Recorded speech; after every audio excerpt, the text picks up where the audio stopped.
The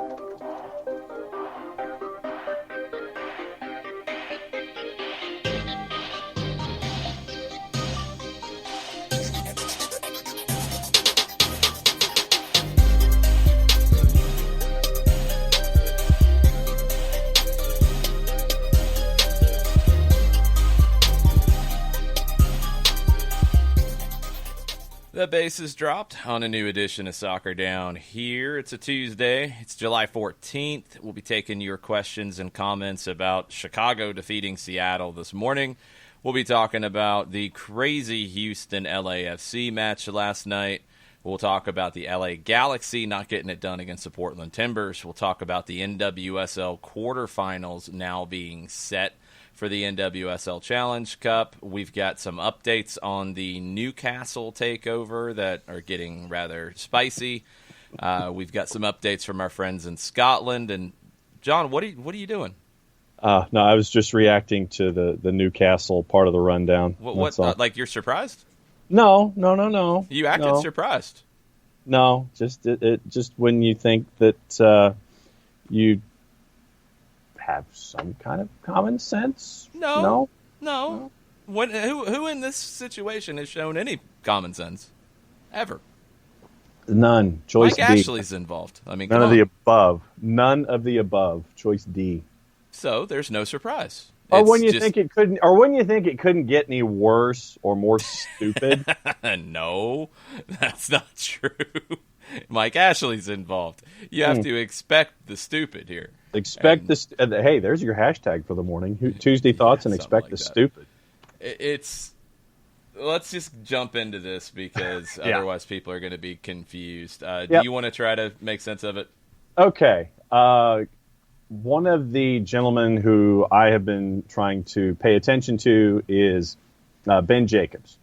He is TalkSport's Middle East correspondent, works for ESPN FC at Jacobs Ben on the Twitters. And about an hour ago, this word came out, and I'm just going to go from Jacobs' Twitter feed. Saudi Arabia's General Authority for Competition has permanently canceled the license of beIN Sports. And this is Ben's wording here. An astonishing move and one that goes against previous anti-piracy crackdowns and is sure to be frowned upon by the Premier League. Thread continues. My understanding is beIN see the move as unlawful and only learnt about the decision via the media if approval for the Newcastle takeover hangs on Saudi Arabia's response to piracy and the recent WTO report, then shutting down the official Middle Eastern North Africa Premier League broadcaster isn't going to help matters. Ben says removing beIN's license feels like a move of retaliation.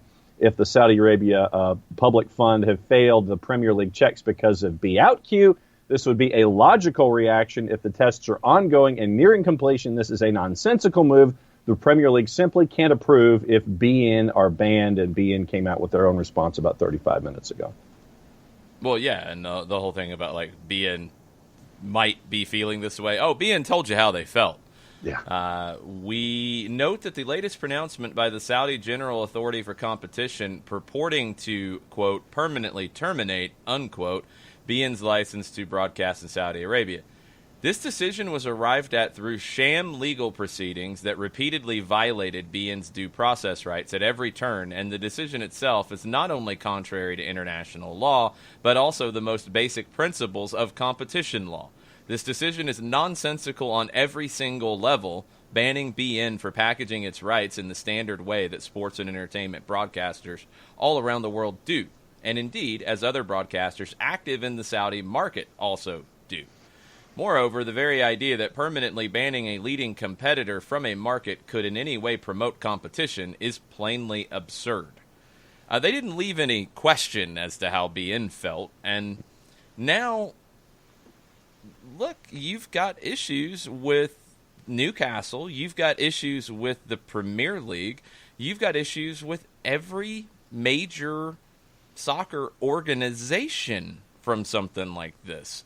This is not just about Newcastle anymore. This is shocking because it doesn't help you get this Newcastle deal done. It doesn't help you in any real way because you're banning somebody who has the rights to a number of competitions, and you're banning them for a whole bunch of ridiculous reasons. Essentially, they're trying to say that BN is not allowing competition when they buy the rights to something, which is insane because that's how these things work. So it's not broadcast on every channel all at the same time.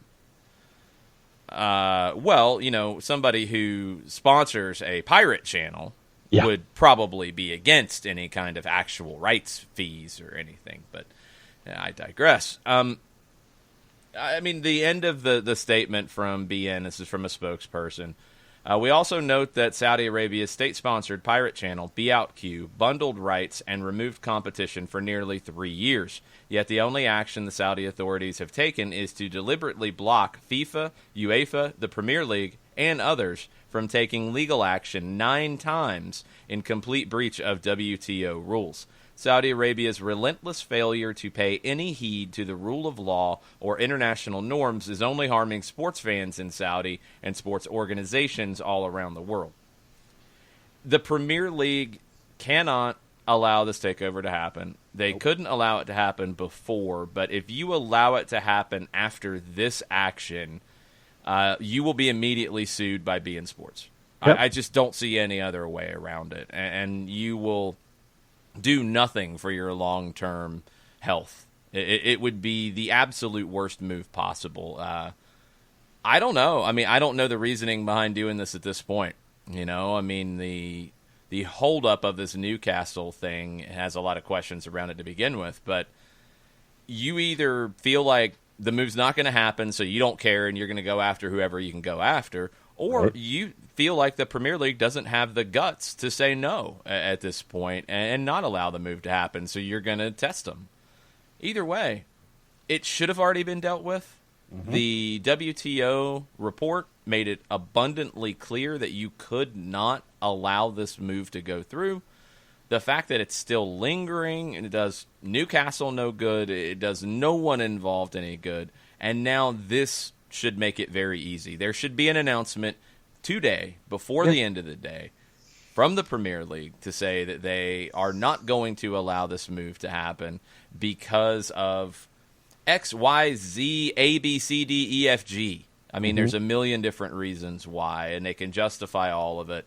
Get it done, say no, move on, get the Newcastle thing dealt with, and then we'll see what happens with BN and their rights and Saudi Arabia and all that. That's a different conversation entirely. The Premier League has to remove themselves from the conversation. They got to make the announcement that Newcastle is not being taken over by the group that has been trying to do so. My gut tells me that just because of how the Saudi Arabian government operates, that it's the latter, that they're just basically daring the Premier League. Well, if the Premier League hasn't got to a decision by now, then they're a joke as well. But either way, nobody's looking good in this. No, not at all. And we've talked about Henry Morris and Clear TV apparently having $50 million more on the table. So this should be a no-brainer. It should have been a no-brainer all along. Once again, I go back to your original thought. Mike Ashley is involved. So, with all of these factors and everything, Henry Morris came to the table. The Clear TV guy came to the table, offered you $50 million more. Mike Ashley, being Mike Ashley, should have said, oh, there's $50 million extra dollars for me here. I should go that way. But we haven't had that decision yet. And, so now it's in the Premier League's half of the pitch.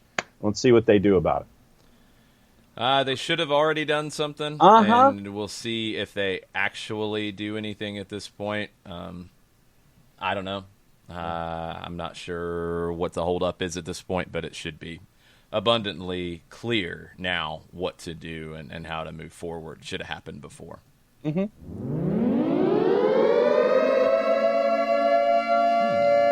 Okay. Interesting. FIFA President Gianni Infantino has suggested that FIFA could make the Women's World Cup a biennial event every 2 years. Thinks this would be part of further efforts to grow the women's game. One idea that came in this period, and even before as well, is that maybe we should organize the Women's World Cup every 2 years instead of every 4 years. For the next Women's World Cup in 2023, we had a lot of interest around the world. We'll go to Australia and New Zealand. Then what happens next? Should we go to South America? Or maybe Europe or North America want to organize it again? Why not South America? Why not Africa? So we need to see what we can do.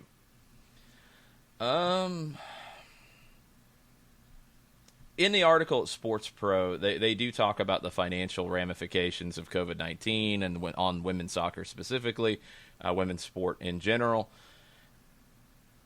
If it is something to feel like, okay, this is what they did in France. They had 1.12 billion viewers across all platforms. That was up from 750 million in 2015. It made for France $321 million. That was the contribution to the GDP of France. That's not too shabby. Yeah. If they feel like in a short term this would be a way to generate interest, generate dollars, really make it a push to not have federations and confederations neglect the women's game. If they do this in a short term, I'm not completely against it.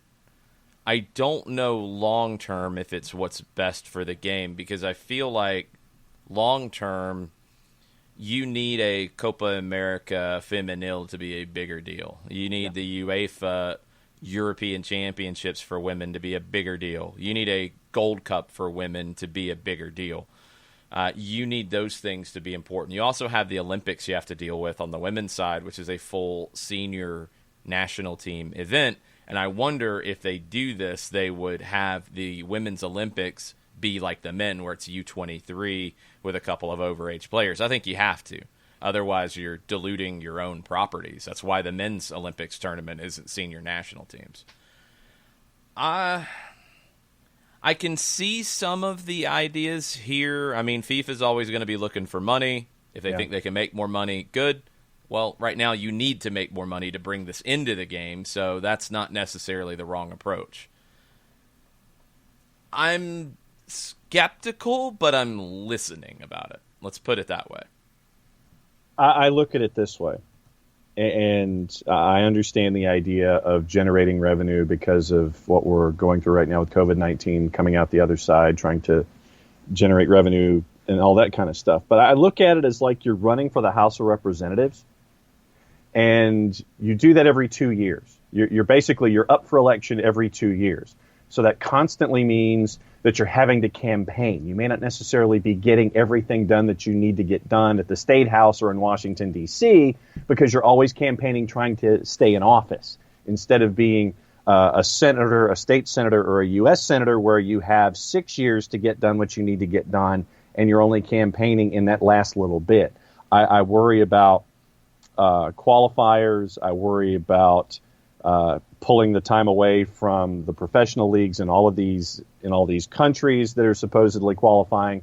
I get the 2 year thing. As like you, I'm listening, but there's just the constant action that would have to be placed to where you would have national teams working toward this World Cup every 2 years. That to me would be a bit of a concern. Yeah. I don't know. I don't know if maybe it's doing a special tournament in 2025. I'm not sure yet. I'd like to hear more. But, yeah, the constant qualification would be kind of awkward for it, because you want to see more countries enter and more countries try to qualify. And if you just finish a tournament and you immediately go back into qualification, where do you fit everything else in? So, I think there might be better ways for them to accomplish what they say they want to accomplish, but those ways don't necessarily make FIFA as much money. So it's a fine line. There's not an easy answer here, but I'd like to see at least more ideas about growing the women's game, because it's going to need some extra attention right now. And there's nothing wrong with saying that. It's going to need some extra help at the moment, because it doesn't make as much money across the board as the men's game. It doesn't. So it's going to need a little bit of extra support right now while everybody is dealing with losses at the moment. Let's get into the MLS's back tournament. We've seen a lot of crazy stuff since we left you last night. I was very high on the Houston Dynamo, and they almost came good. 3-3. They didn't have enough to see the thing out. They had a 3-1 lead. LAFC's defending is horrendous, and it's not new. This is not new. This has nothing to do with Carlos Vela. They gave up 3 goals to the Philadelphia Union in Week 2 in Los Angeles. They've given up 6 goals in 3 matches in this season. Yes, John has 6 fingers. Good. And a thumb. 5 fingers and a thumb. You could have tried to do it another way. But anyway. All right. You're going to start doing gang signs or something, and you're going to get yourself in trouble. John, be careful. 3 with one hand. 3 in one game, 3 in the other hand, 2 hands, 6 goals there. All right. They're bad defensively. Carlos Vela's there for the Philadelphia game. He's not there for this one. It's bad. Yeah. They've got to figure that out. Houston is much better than we expect, but Houston defensively, not exactly good either. They gave up 4 goals to Sporting Kansas City earlier. They gave up 3 here. But I think they kind of understand that they're bad defensively, and they just go for it. So it made for an entertaining match. The nightcap, Portland did about what we expect Portland to do. They defended. They made life difficult. They had a penalty save on Chicharito in the first half. They get 2 goals quickly, and then they did give up a goal very late, but they get the 2-1 win, and that's all they're worried about doing. 3 points in the bag, move on. Galaxy are the Galaxy. They have a lot of questions. Missing Jonathan Dos Santos hurts them in this tournament, but they have not really answered all of the questions that they've needed to for a couple of years now. And I wonder what the questions will be about Guillermo Barros Escaloto. I don't think it's on him because I don't think he has enough talent at this point, but we haven't really seen them take a step forward yet. And this season, look, it's a weird one, so I'm very skeptical of running any managers at this point. But he's one that I want to pay a little more closer attention to because I'm looking for some kind of step forward out of the LA Galaxy in this tournament. And then this morning, a team we have seen a step forward with is the Chicago Fire. Yeah. Chicago has remade their roster. They have new coach, new GM. They have soccer people making soccer decisions, and it shows. And you've seen a step forward for them. And Seattle can come up with whatever excuse they want, but Chicago gave them a really difficult game earlier this season in Seattle, and Seattle found a way to win it. Here, Chicago found that way to win it. And Seattle is what we typically see out of Seattle. They start slow. They are this year, and they've been, honestly, since Chad Marshall retired, shaky defensively. Xavier Arriaga, questionable today, big time. I don't think they've really addressed that as of yet, and they're not as good as they should be at this point. But they're also a team that typically gets better over a full season. That might not be the case this year. They might not have that opportunity, as many games to do that. So Chicago has been the team that I think from the last match last season until now, Chicago's the team that's improved the most. They've improved their standing the most, and they're going to be a difficult out in this tournament. No question. And Bartimaeus Prime is in this morning, and he says, in true MLS fashion, we see the, quote, favorites stumble early. Atlanta United lose to Red Bulls. Toronto lets a lead slip against DC United. LAFC draw Houston. Seattle lose to Chicago. Hashtag MLS is back. Yeah, your semifinalists from last year, none of them got a win. And Seattle's played twice and doesn't have a win. So it's all down to MLS has parity. It always will, and you get results like this in a good year.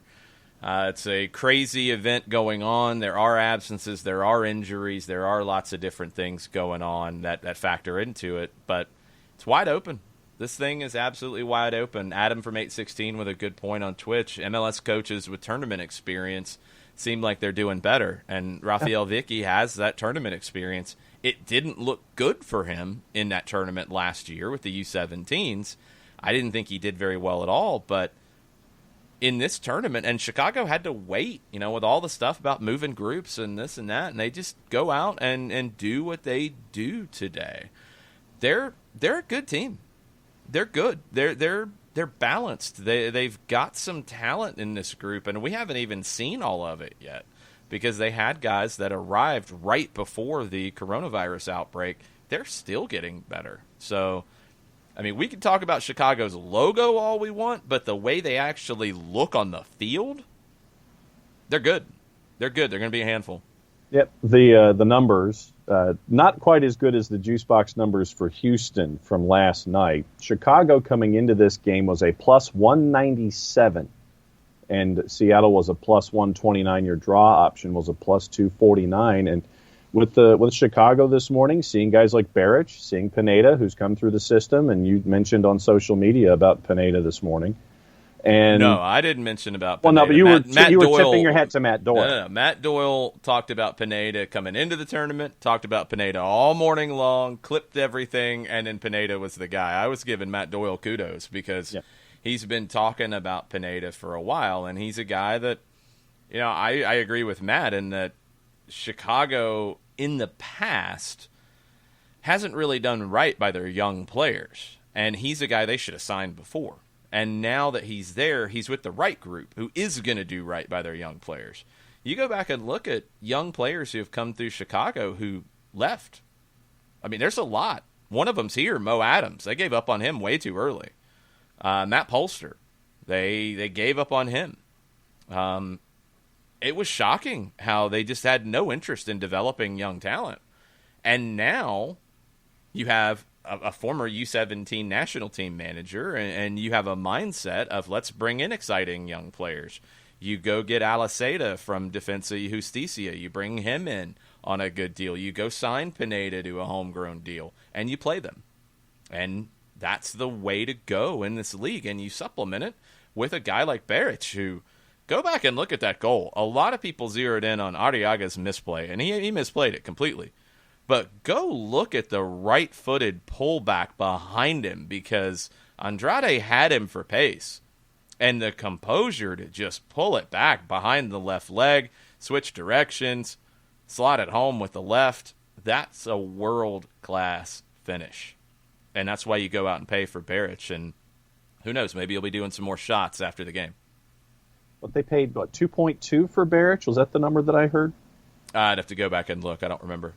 But, yeah, I mean, you're looking at a guy whose history is from Saint-Etienne, Rapid Vienne, Sturm Graz, Maribor, Interblock. And it's having soccer people finding folks like this to bring in to be a part of the rebuild with Chicago Fire. And, you bring in 3 new DPs, and you see what the early results are. I admit that I was not sold on Rafael Vicky when he was named the head coach of the Chicago Fire, and it was because I was looking at his U17 work. And right now, everything is working with the 3 DPs. But yeah, when you saw the Barrich run, that he was focused on what he was doing. It basically blew through the first defender. I think it was at Arriaga that he knocked over as he was trying to maintain possession initially. Well, no. Arriaga, there was no possession maintaining in the beginning. Arriaga misplayed it, misjudged it completely, and then Barrich just bounced off of him. Barrich pulled the Reggie Miller in the playoffs and gave a light tap to Arriaga to make sure that he couldn't defend him. Smart. It's a free ball. You go for it. And he collides with him, and Barrich makes sure that he puts Arriaga down on his back. He's out of the play, and he goes in. It's savvy from Barrich, and Barrich was really good in this match. Yeah, no, it's good stuff from Barrich. I will be continually intrigued by what we see from Chicago Fire in the remainder of this tournament. And having to wait as long as they did, transferring groups, being one of the last teams online, and to see this coming out of the blocks is good stuff. I'll keep an eye. Seattle was bad. It's a 9 a.m. for Seattle. That's 6 a.m. their time. It's tough, but 7 shots, 1 on target. They get the goal from Buana. They really didn't do a whole lot else than that. Defensively, they struggled. Looking to see how many chances they created. 5, and one of them was from your goalkeeper, which is not exactly typical. 2 of them came from subs. So, Raul Ruiz-Diaz with 1 shot. Jordan Morse played 45 minutes, created a chance, but no shots. It's just not good enough. It's just not good enough from a Seattle team that has greater expectations. San Jose took a lot out of them, I think. San Jose ran them and probably really wore them out. Yeah. Maybe that's why Jordan Morse only went 45 here, but it's not good enough for Seattle to be where they are, not with being the defending champions. And I haven't seen a whole lot of questioning of that yet, and I'll be curious if we get it. Saw a question from Adam on Twitch about websites doing advanced stats like XG. XG's not on who scored, but I use who scored for stuff like key passes, chances created, passing percentage. You can get into chalkboard stuff. It's a really easy format. It's all your Opta stuff.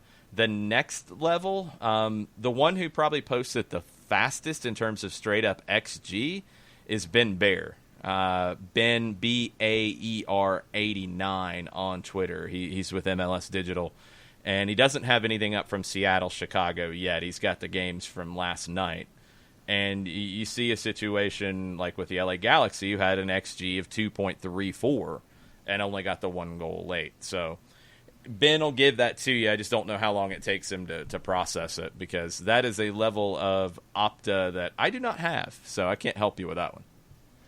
A couple of random thoughts so far this morning on Twitter. Tafka, he says, y'all, first off, y'all. The more I hear the MLS theme, the more I love it. Okay. So Tafka, you said that like it's a surprise. Well, which MLS theme are we talking about? Theme. Yeah. There's only one theme. What are you talking about, John? I'm like the ESPN music. It's not ESPN music. Major League Soccer has a theme. Remember, we did a whole thing about this. I forgot. I forgot the music.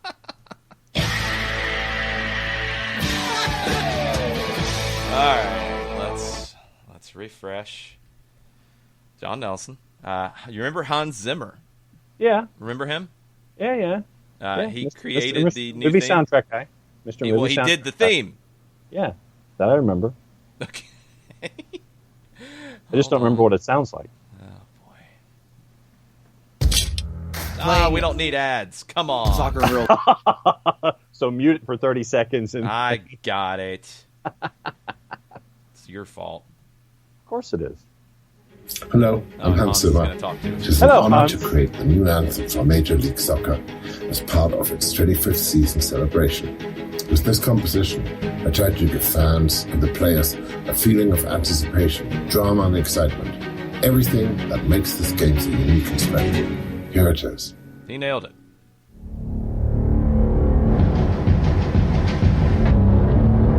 Oh, okay. I thought that was just straight up ESPN. All right. Really? Yeah.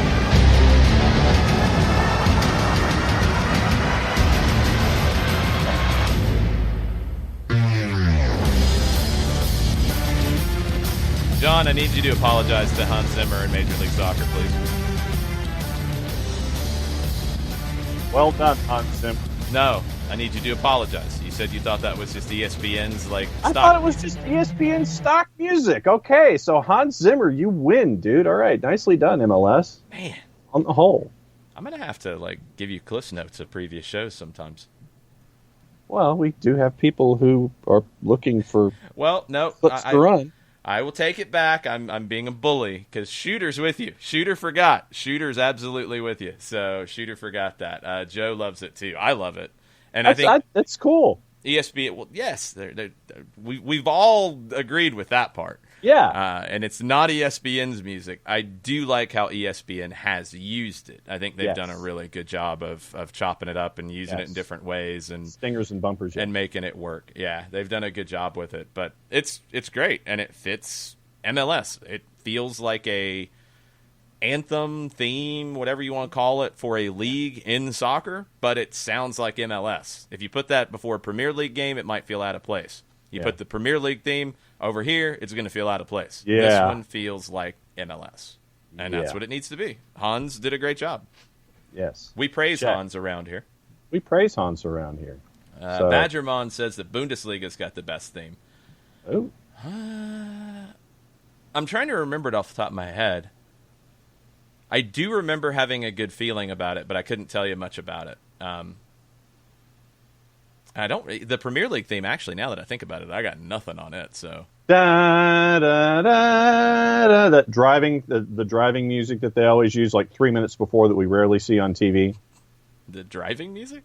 It's good driving music. It's what they use in all their highlight videos and things like that. You drive to that kind of music? No, I don't drive to that kind of music, but it's good driving music if you should choose to. And it have the good highlights where they're running and they're shooting and they're scoring and all that kind of stuff. So it's got some merengue down in the underlying sections of it. Merengue. Wow. Or not merengue, maracas. Sorry, I was getting some maracas. It sounds like it's got some maracas in there, I forget what the other maracas aren't very English. No, but it's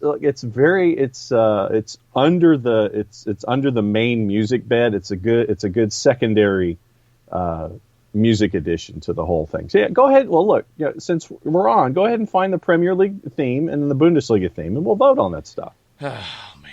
All right, hold on. And boom goes the dynamite. Yeah. So I mean, that's happening. While you're searching for that on Twitter, there was a really cool thing that our listeners did this morning. Bart was trying to find a coffee mug before Thursday, and he was trying to figure out what retailers, not a team store, were most likely to have Atlanta United coffee mugs because he #needs caffeine. A lot of you went on this morning and you were helping Bartimus Prime out about trying to figure out where he could get coffee mugs and things like that. I was going to suggest Walmart because that's where I've seen a lot of the Atlanta United stuff before, but a lot of you helped Bart out. Good on you. And that's the one of the cool things about this community is that when somebody has a question, a lot of folks are there to help out. So, Bart, I hope that you have found the appropriate location to find your coffee mug before Thursday morning when Jason will probably already be 2 Red Bulls or 2 Coke Energies into the broadcast by 9 a.m. It's going to be rough. Okay, Bundesliga theme here. Yeah, it's a good one. Yes. Is it good driving music, John? Yes, it is the good driving music. On the auto. Yeah, that's the part I remember. Yeah. That's perfect. Okay. Yes. Bundesliga gets a very vociferous thumbs up. Yes. And let's see. That was from Joe. I think Badgermon might have sent the same thing. Yeah. Except it's got an ad to it. All right, let's hear the Premier League one so we can rank them because that's what we do around here. Just make things up as we go. Of course. All right, this is it. Let's give it 30 seconds and then it kicks in. Because this is awful. This is the early part. Now. Go to the second verse. You've got Mo Salah running, shooting, and a lot of quick cuts and a lot of stuff going on. Very teletyped.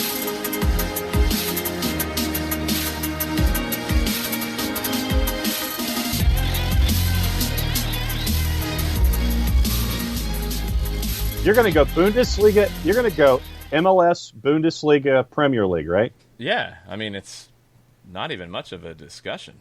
Well, and the thing is that Premier League music has been around for a while, so it's probably dated. It's bad, whatever it is. It's not as good as what MLS has, and it's not as good as what Germany has. I think the Bundesliga one suits the Bundesliga, and the MLS one suits the Bundesliga. So in that conversation, you mean the MLS one suits MLS? Yeah. You said MLS suited Bundesliga. It would, but it's better for MLS. The Bundesliga one works. The MLS one works. The Premier League one is just generic. very British. No, it's generic. It's not even British. Like, that doesn't sound British to me. That just sounds really generic video game music. And sounded very BBC-ish to me. What like BBC Sport. It's like if BBC Sport tried to come up with a theme from the 90s, that would be what that would be. No. Badgermon calls it bad trance music. That's better. It sounds generic, and that's what it is. So that's where I'm at. Ropes, I'll try not to bully. I'm sorry. I apologize. I apologize. Sometimes we just disagree, and it's okay. It happens. We disagree. It happens. Can we please have a naughty option somewhere in the chain? Mm-hmm. People have already sent clips of John. Can we please have a naughty option somewhere in the chain? Yes. No. Is that Chris Ashley's handiwork? Could be. I still want the naughty channel, though. Go ahead and clip that and drop that in for tomorrow. Sure you do, John. I want to hear cussing and have it be like on ESPN News or something instead of all the dumps. I don't want as many dumps as we're having. You want the naughty channel, and you don't want to take as many dumps. Correct. Okay. Show's really run off the road today. Jason Nix. And I can't take credit for this, Jason, although I appreciate you giving it to me. He says, ever since at OSG Nelson mentioned the MLS logo not being centered, I can't not look at it. It's weird. Depending on where the center camera is pointing, the ad overlay on that wall shifts. It's better this morning. It was bad last night. #unacceptable. I'm really trying hard not to become obsessed with this. I haven't yet. I'm okay with it so far, and I'm going to try not to, because every time you bring it up, I'm like, oh yeah, I need to look at this. But I haven't. It's been okay. Because I thought you brought it up that it was off center. No. It came up, I think, in Twitch. I have not brought that up because I didn't even realize that the Adidas logo was on for the Atlanta Red Bulls game. Like, I had to ask Mike afterwards. I'm like, was that there? I missed it. Yeah. Well, I mean, that's the thing is it didn't bother me when it was supersized, and it doesn't, it took me a second to understand, they've shrunk it and it's now inside center. It had nothing to do with shrinking it. I didn't even notice it calling the match. I was so focused on everything else, it didn't distract me from anything. So hopefully the MLS logo being off-center, being projected wrong, doesn't distract me. I'll tell you what I do like about this projection stuff, though. When you see a horrible shot that goes over the crossbar and goes into the screen or goes off to the side of the screen, it disappears in thin air, and it's amazing. So if you don't see it, it didn't happen, basically. No, it happened. It's bad. Ricky Ricardo says, quality or not, I've been thoroughly entertained by the last 72 hours of this tournament. It's been a lot of fun. And the quality's good. I mean, it's just this thing, like, MLS has to always fight about the quality. It's good. Is it the best ever? No, and it's none of the other leagues play it. It's the first time that they're back in 4 months. No, it's not even that. The other leagues are the same. You watch La Liga, and it's a little bit slower. It's a little bit more disjointed. You watch Serie A, you watch the Premier League, it's all the same. You get moments where it feels normal, and that's good. But the whole match, no, it's not the same level, because everybody is in a weird spot with these games right now. You've got a lot of games in a short period of time. You didn't have a normal preseason. You had a stop-start. I mean, it's to be expected. So baseball will be the same. Baseball is going to be weird when it comes back. The NBA is going to be weird. The National Hockey League, it's going to be weird. It can still be good and entertaining. Mm-hmm. You know, I think that's the thing about this game, that when the quality thing comes up, and a lot of people try to use it as a way to knock MLS, my question is, do you go watch your local NPSL team for quality? No, you don't, because it's not the same as MLS, let alone anything else, because it's a lower level. Yeah. MLS is not the biggest league in the world. It shouldn't have the quality of the biggest league in the world yet. That's what they're trying to get to. But it's a whole lot better than people think, and you can still be entertained by games at differing levels of quality, which is very hard to define anyway. I've been entertained by high school games that were sloppy but compelling. I've been entertained by college games, youth games, NPSL games, USL games. An entertaining game's an entertaining game.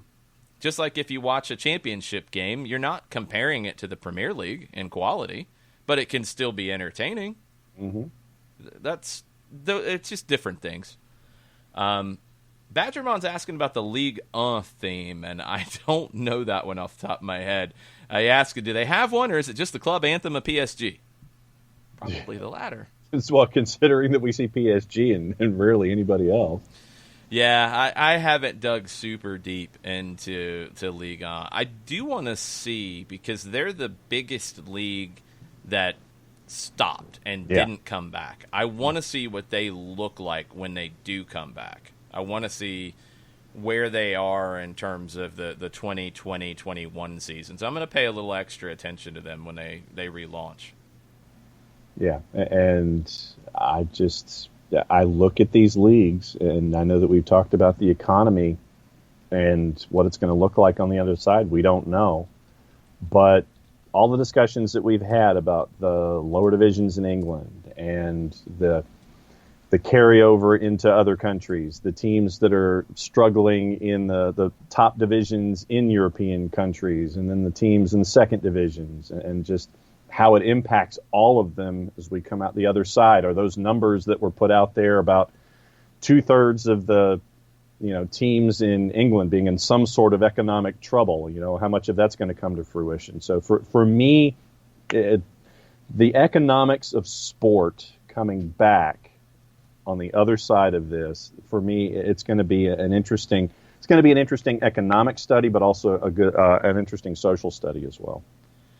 All right, I got a question. Pep Guardiola has made a statement, and I want to get your take on it. Manchester City manager says the club deserves an apology. Oh, they do. Let's see. Jose Mourinho called the CAS decision disgraceful, and Guardiola said, "What we have done is right. Jose and all the managers should know that we were damaged. We should be apologized to.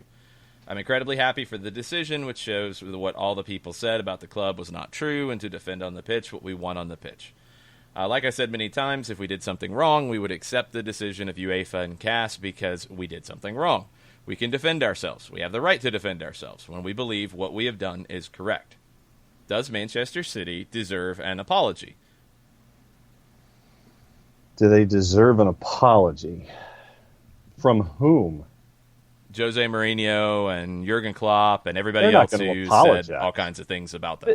Fix the system. If you feel the system aggrieved you, then work toward fixing the system. Don't sit there and go, well, we went to the Court of Arbitration for Sport, pulling my own opinions and experience with CAS to the side for a second. CAS came up with a decision. They ruled the way they did. Accept it, move on. Who should accept it and move on? Those that disagree with the decision. Manchester City, of course, they're going to Manchester City. I know that 99% of my conversations lack modifiers, and I apologize for that. Modifiers are important. Manchester City won their decision with their lawyers in front of the Court of Arbitration for Sport. End of sentence. Yes, Jurgen Klopp is going to say what he's going to say. Yes, Jose Mourinho is going to say what he's going to say because Jose Mourinho never met a microphone he didn't like. And Liverpool is the number one competitor in the Premier League for Manchester City. It's 1 and 2 right now. It's those two. So you're going to have top flight managers say what they're going to say. I get that it's a part of the news cycle.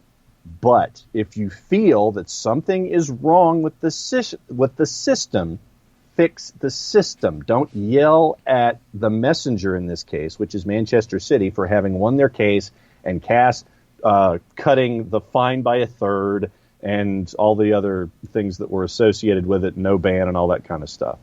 If something's wrong, fix what's wrong. Don't yell at the guy for, accepting a decision. Manchester City does not deserve an apology. Not at all. They were found guilty of things that they did wrong. That's why they're paying a €10 million fine. Mm-hmm. they should not get an apology, and they should not say anything about deserving an apology. I have a ton of respect for Pep Guardiola and the work he does as a manager. This is a ridiculous statement from him. The statements from Klopp, it's fine. He said it from a personal view. He's happy Manchester City can play. He said, I don't wish anything bad on anyone, but I don't think it was a good day for football. Financial fair play is a good idea, and it is there to protect teams and the competition. It is. It's accurate. Nothing wrong with what Jurgen Klopp said. Nope. Jose Mourinho, if you're not guilty, you shouldn't have a fine. I don't know if Manchester City are guilty or not, but either way, it's a disgraceful decision. Nothing wrong with what he said. They are guilty of something because they're paying a €10 million fine. Yeah. Mikel Arteta, you have to take whatever he says with a grain of salt. He was the assistant at Manchester City. He's going to show them respect. So, financial fair play was intended to create some form of parity and protect teams. It's done the latter, but for smaller teams. It's done nothing for the teams towards the top. And I think the complaints that some have had about owners with a lot of money not being able to invest money into their clubs is accurate. I mean, it's restricting investment for some clubs. FFP had an intention to do one thing, and it's done something completely different. I think the idea is that it hurts all these things. That's a little ridiculous. But it has helped teams from going out of business because they've had to be responsible. That part's good. But the things at the top, it's restrictive. And teams are going to try to find a way around it. I think Manchester City just botched the way they tried to find around it. I thought they could have done a much better job of utilizing the money that their owner and their family has, and if they wanted to invest more, they could have found ways to do it and make it work under FFP restriction. That's my biggest issue. Like, I think they were sloppy in what they did. Yeah, they were. I think with the emails that came out. The email, I mean, just the way they went about it was sloppy. Yeah. FFP has to be addressed, and now's the perfect time because they've already said they're going to make it less restrictive right now because people have to invest in their clubs. Like, owners are going to have to kick more money in right now. It's not going to be tied to revenue for a little while. It can't be. Now is the time, and I think Arsene Wenger has some interesting ideas about this, and now is the time to get with people and say, all right, we did X with FFP. What do we want to do next? Is it about creating parity? Which I don't think it can ever do that. No. Is it about restricting investment? Is that really what we want it to be? Is it about protecting smaller teams from overspending? What is it, and how can we make it better? They need to do that now. That's the thing about where we are in this game worldwide. Every league, every governing body has to take this opportunity to look at what they do and what they can do better, because this is the big reset button. And it's an opportunity to fix things like FFP and other things in the game. So I hope they do. The back and forth between the managers, it makes for good headlines. Yeah. Pep is out of line to say the club deserves an apology. They don't. They're paying a fine because they did something wrong. Mm-hmm. The others talking about it, of course, are going to talk about it because Jurgen Klopp and Jose Mourinho both like to talk. There's nothing wrong with that. They didn't say anything wrong in this case, in my opinion. But FFP, the bigger picture, you have to address what it's really intending to do and make sure it's doing that. And if that's what it is, then that's what it is. Because under current framework, what is to stop a club from basically doing what Manchester City did to whatever level of economics that they want to do it to, and then pay a fine later for success now? Under the current framework, I mean... Well, it has no teeth there. I mean, that was already shown with PSG. It's just reinforced here. But here's the flip side. You bought Manchester City. You bought PSG. You have money to spend. Mm-hmm. Those are clubs. PSG's been a bigger club, but Manchester City was not a big club. No. They were not a huge club. And you're going to have to invest. And you want them to be a Champions League winner? Well, you have to invest. Uh-huh. Is FFP intending to make the Champions League final a closed shop? And Manchester City, you've never been invited to the party. We're not going to let you come into the party. No, you can't invest the money to get there. I don't think that's good for the game. I don't think that's a good thing. You have to find a better way forward with it. FFP has protected smaller teams from overspending. That's been great. But if you buy a club and you want to invest to make them as good as anybody in the world, why should you be restricted from that? Yeah. It gets back to the point. Like, I think there's so many things in it. Badgermon says FFP's a sham anyway. In this level of it, 100% agree. Jason Nick said they got off on a technicality. Pretty much, yeah. I agree with that. It was what?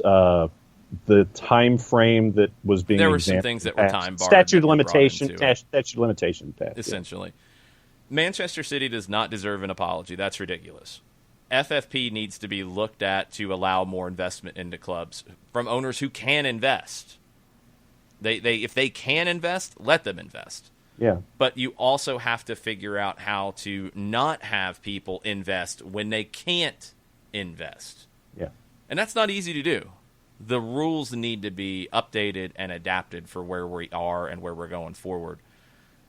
You have to find it. Because I agree with what Wenger said on this about how I don't think the intention was to create a closed shop, but Manchester City is basically, and PSG as well, and anybody else, if Newcastle gets bought by big money, they're going to be in the same boat. Yep. They're not going to be able to just spend whatever their owner can to become a bigger team than they are. It's a long process of increasing your revenues to be able to do that. And maybe, as we see, winning gets people excited and buying tickets, right? If you're not allowed to spend to win big to get that investment from supporters, then you're not going to get that revenue increase to be able to go out and buy the players you want to get. And it's a catch-22. Yeah. So FFP has to be better, period. I think we all understand that now. And if you're going to have rules, you have to enforce them. Yeah. But I think the questions about this end of the rules have to be answered now. And this is the time for UEFA to look at it. So hopefully this argument back and forth, all of this nonsense, gets you to that point. But no, nobody's apologizing to Manchester City. That's ridiculous. Yeah. Then I guess this brings up the Super League question all over again, I would think. Because I don't think it does. Why would it? Because if you have someone, if it's a closed shop, let's just say it's a closed shop. Taking that argument. It's intended to be. But as we've seen, they're not going to punish PSG or Manchester City for trying to kick the door down. They're not going to write the ticket for those guys trying to break into the party. But they're telling everybody it's a closed shop. Yeah. So what's to stop the super investors or those that want to be the super investing clubs if they don't like the guidelines for spending as they're currently structured to have to break off and go to this Super League idea and step away from UEFA and European competition, and they can just have their own thing. Because you're creating a whole new structure from scratch. And it's a lot easier to just break the financial fair play rules and then pay the fine. Yeah. What's cheaper? I don't think it changes anything. And then honestly, the people who are really leading the Super League's not created because of this. The discussions for Super League have nothing to do with this stuff. The discussions for Super League are to make it an even more closed shop. It's the people who already want it to be a closed shop. It's Juve, it's Bayern, it's Real Madrid. They don't have any financial fair play worries because they have a ridiculous amount of revenue. FFP doesn't come up for them. But they're the ones who want the Super League. They want even more money. They want to be even greedier. So it's not Manchester City and PSG pushing for a Super League. So this doesn't change that conversation at all. I think the solution is going to be an expanded Champions League. I think you're going to see a Champions League with 12 to 14 group games in the fall. And these teams are going to have deeper rosters and almost field two teams. Yeah. I think that's where it's going to get because the money for a Manchester City long term is going to be in Champions League. The money for a Manchester United is getting back into Champions League. It's not playing Aston Villa. It's not. Nope. So, I mean, that's just... I wonder, it goes back to my previous point about the economics, and UEFA is, and Champions League is another element of that economics. But yeah, I wonder what the landscape's going to look like on the other side. I really do. It doesn't change anything with the Super League, though. The Super League might end up being a default because you might have a lot of other teams that have problems. But I think the national federations and UEFA are going to also understand that it becomes more important than ever, even though for Liverpool, for example, Liverpool doesn't get a whole lot of benefit from going up the road to play a smaller team in England. They don't really benefit from that. But that smaller team does. The English game does. The Premier League does. And they're going to be protected and not allow Liverpool to opt out of a national competition to go play in a Super League or whatever. So they're going to have to find an in-between. And I think it's going to be an expanded Champions League.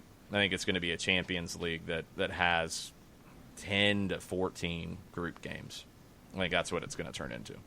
Apparently, Hudson this morning thinks that my favorite channel type is from the GIF from Dodgeball the movie, where Ben Stiller's character says, "Really freaky naughty." So that's my favorite channel type, apparently. Well, I don't know. You said it. Well, Can we please have a naughty option somewhere in the chain? For this particular tournament, MLS is back. I think that we should have the bleep. I think we should have a non-bleep channel. I really do. I will maintain. I'm with that. I want my naughty channel. With as few dumps as possible. There's so many different things that I could say, and I'm just not going to do it. Come on. No. There's like so many different directions that could go, and I'm just not going to do it. Rich Ransom, he says, tonight's hashtag go-to wardrobe for tonight's match is his 2019 Philadelphia Union playoff kit, hashtag dupe, and he has a picture of said outfit. It was a very, very cool kit, by the way. Good stuff, Rich. Thanks for hanging out. Philadelphia has impressed me maybe the most so far in this tournament. Like their win. If you are part of Coach's Voice and the Coach's Voice Academy, we've got a link on our website where you can sign up if you haven't. It's a great resource for coaching, like sessions and things like that. But they have great interviews, and they had one, and what hooked me onto them was a two-part interview with Jesse Marsch, talking about Salzburg, talking about his development as a coach. But they just had one with Jim Curtin that was really good. They had one with Dome Tarrant as well, talking about his development as a coach and his time in New York. Highly recommended. There's a lot of different coaches from all over the world. They also have a Spanish-language version. Really good stuff. Coach's Voice, highly recommend it. Jim Curtin, more and more I hear from him. We had him at halftime this morning. I love his mindset on the way he develops his teams. And there were so many people who wanted to run him out, and there were so many people who thought he wasn't good enough. I felt like we saw enough to say that he doesn't have the resources. And when Philadelphia finally started to bring in some better talent, it's shown with him. I love his mentality, and I love his philosophy. And I think he's still learning. He talks about it. He said he talks to Jesse Marsch a lot. He'll call him up at 2:30 in the morning because of the time differences. And I say it'd be 7:30 in the morning, 8:30 in the morning. They'll argue about things that they see differently, but you can see some of that influence on the way Philadelphia plays, but they do it differently. They do it out of a 4-4-2 diamond, not a 4-2-2-2, and he puts his own spin on it. So Jim Curtin's legit. Philadelphia is legit, and I think they're better. I need to see more, but I think they're better with the team they have now than they were last year, and they were really good last year. But Jose Martinez is the right kind of six that they need. It frees up Jamiro Montero and Alejandro Bedoya to get forward more. and that makes them even more dangerous. Medunjanin, you had to protect him, and you had to play through him. Martinez, you don't necessarily play through, and he doesn't need as much support defensively. It's changed the personality with a lot of the rest of the players being the same. They're dangerous. They're a contender to win this thing. And according to our friends at Odds Portal, Philadelphia is a plus 133 for the late game tonight against Inter Miami. Inter Miami's a plus 183, and your draw option is a plus 260. Philadelphia is a plus 133? Uh-huh. That's stealing money. I'm putting the good apple juice on that. Jeez, that's like, why? I mean, Miami's played 3 games, and they haven't won one, and they haven't looked bad. But this is Philadelphia we're talking about. If I'm Jim Curtin, that's what's on the board. If I'm Jim Curtin all day as you're getting ready for that, around nap time, because the players are going to need some naps for that kickoff, but around nap time, I'm sending them screenshots. I'm like, look at this. Look at what they did. Look at what they're saying about you. Look, plus 133. Look. Mm-hmm. He's going to send Alejandro Bedoya a message, say, hey, go to MLSsoccer.com. Look at what the odds they've got posted from BetMGM. Plus 140. Look at that. Miami's plus 175. They got you plus 140. What do you think about that, Ale? Union are going to run through a wall tonight. They win by 2. Average from the composite of 12 bookmakers for Odds Portal has Philadelphia at plus 131, Inter Miami at plus 185. That's crazy. Crazy disrespect for Philadelphia. The early game is New York City and Orlando City. NYCFC is a plus 116 to win. Orlando City at plus 211, and your draws at plus 258.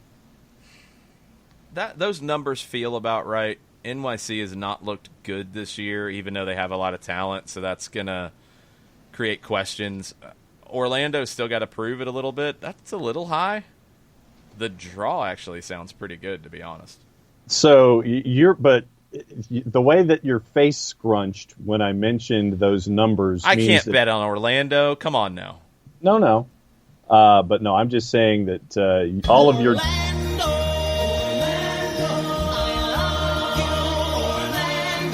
It's like the magic word on you can't say this on television.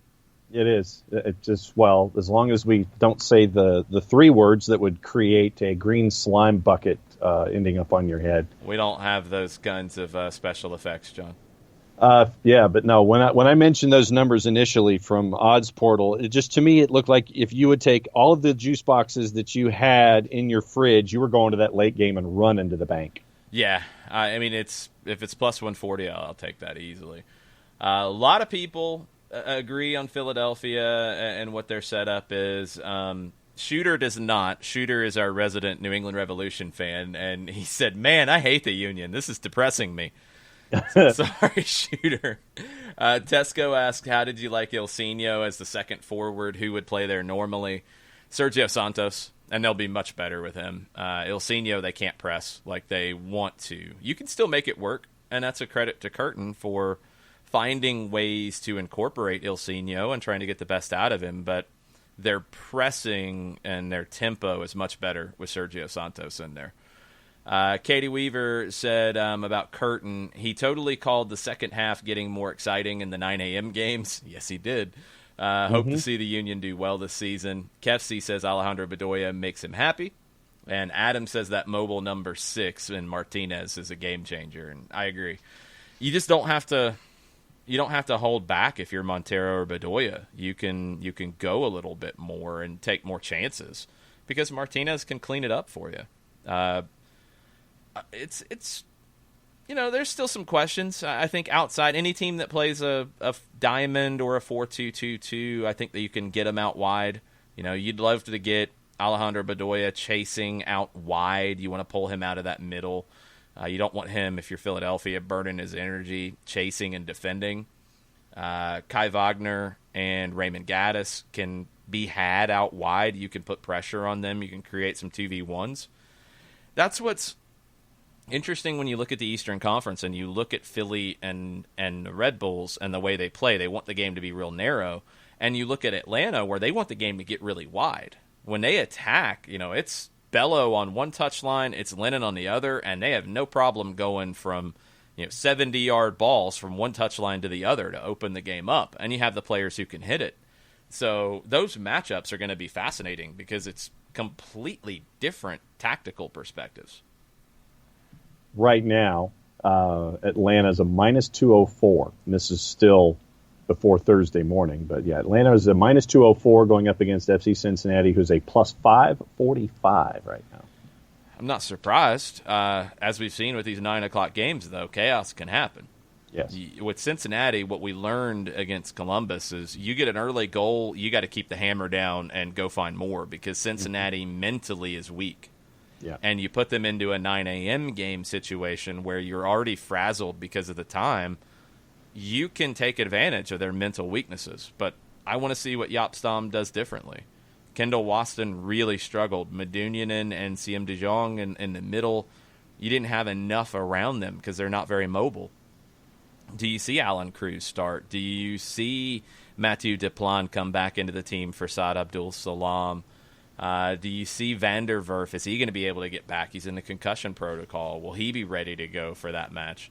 They could look really different, but I think their mental toughness and their confidence or lack thereof is going to be their undoing. But Atlanta has to exploit that.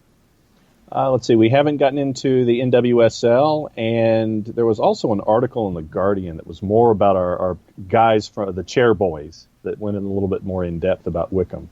And that's what I have on my plate. What else is going on Twitch? Tell us about the chair boys. Wickham Wanderers. Why are they the chair boys? I don't know. I just know that that's their nickname. I'll look it up real quick. But Jurgen Klopp did reach out. It is. Wickham, do you see that Jurgen Klopp actually reached out to I did. The Beast on WhatsApp after he was called out to do so? Yeah, well, not called out in a bad way. Just it's like, he was like, invited to do so. Hey, the only guy that can reach out to me on WhatsApp is Klopp, and he did. And I thought that was very, very cool. So, still looking up the whole chair boys thing. It's like I'm looking at the history of Wickham Wanderers, and you could probably get there faster than I can, just because the computer's faster than mine. But there was an article in The Guardian. You know how I was talking about Gareth Ainsworth, their head coach, and how he looked like that he was from an 80s rock band with the long hair and the double denim and the cowboy boots? Mm-hmm. Yeah, he actually is in a band.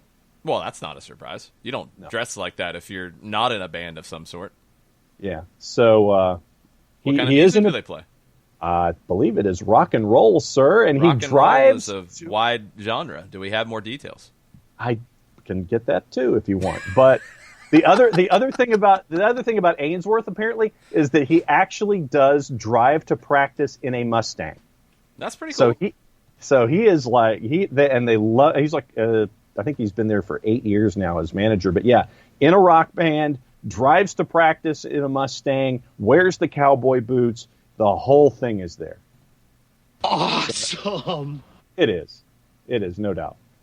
So it was very, very cool to read that story. They have a defender, and there's this group of older players that are on the north end of 30, and they call them the Generals. Akinfen was one, and they have a 40-year-old defender who has gone vegan.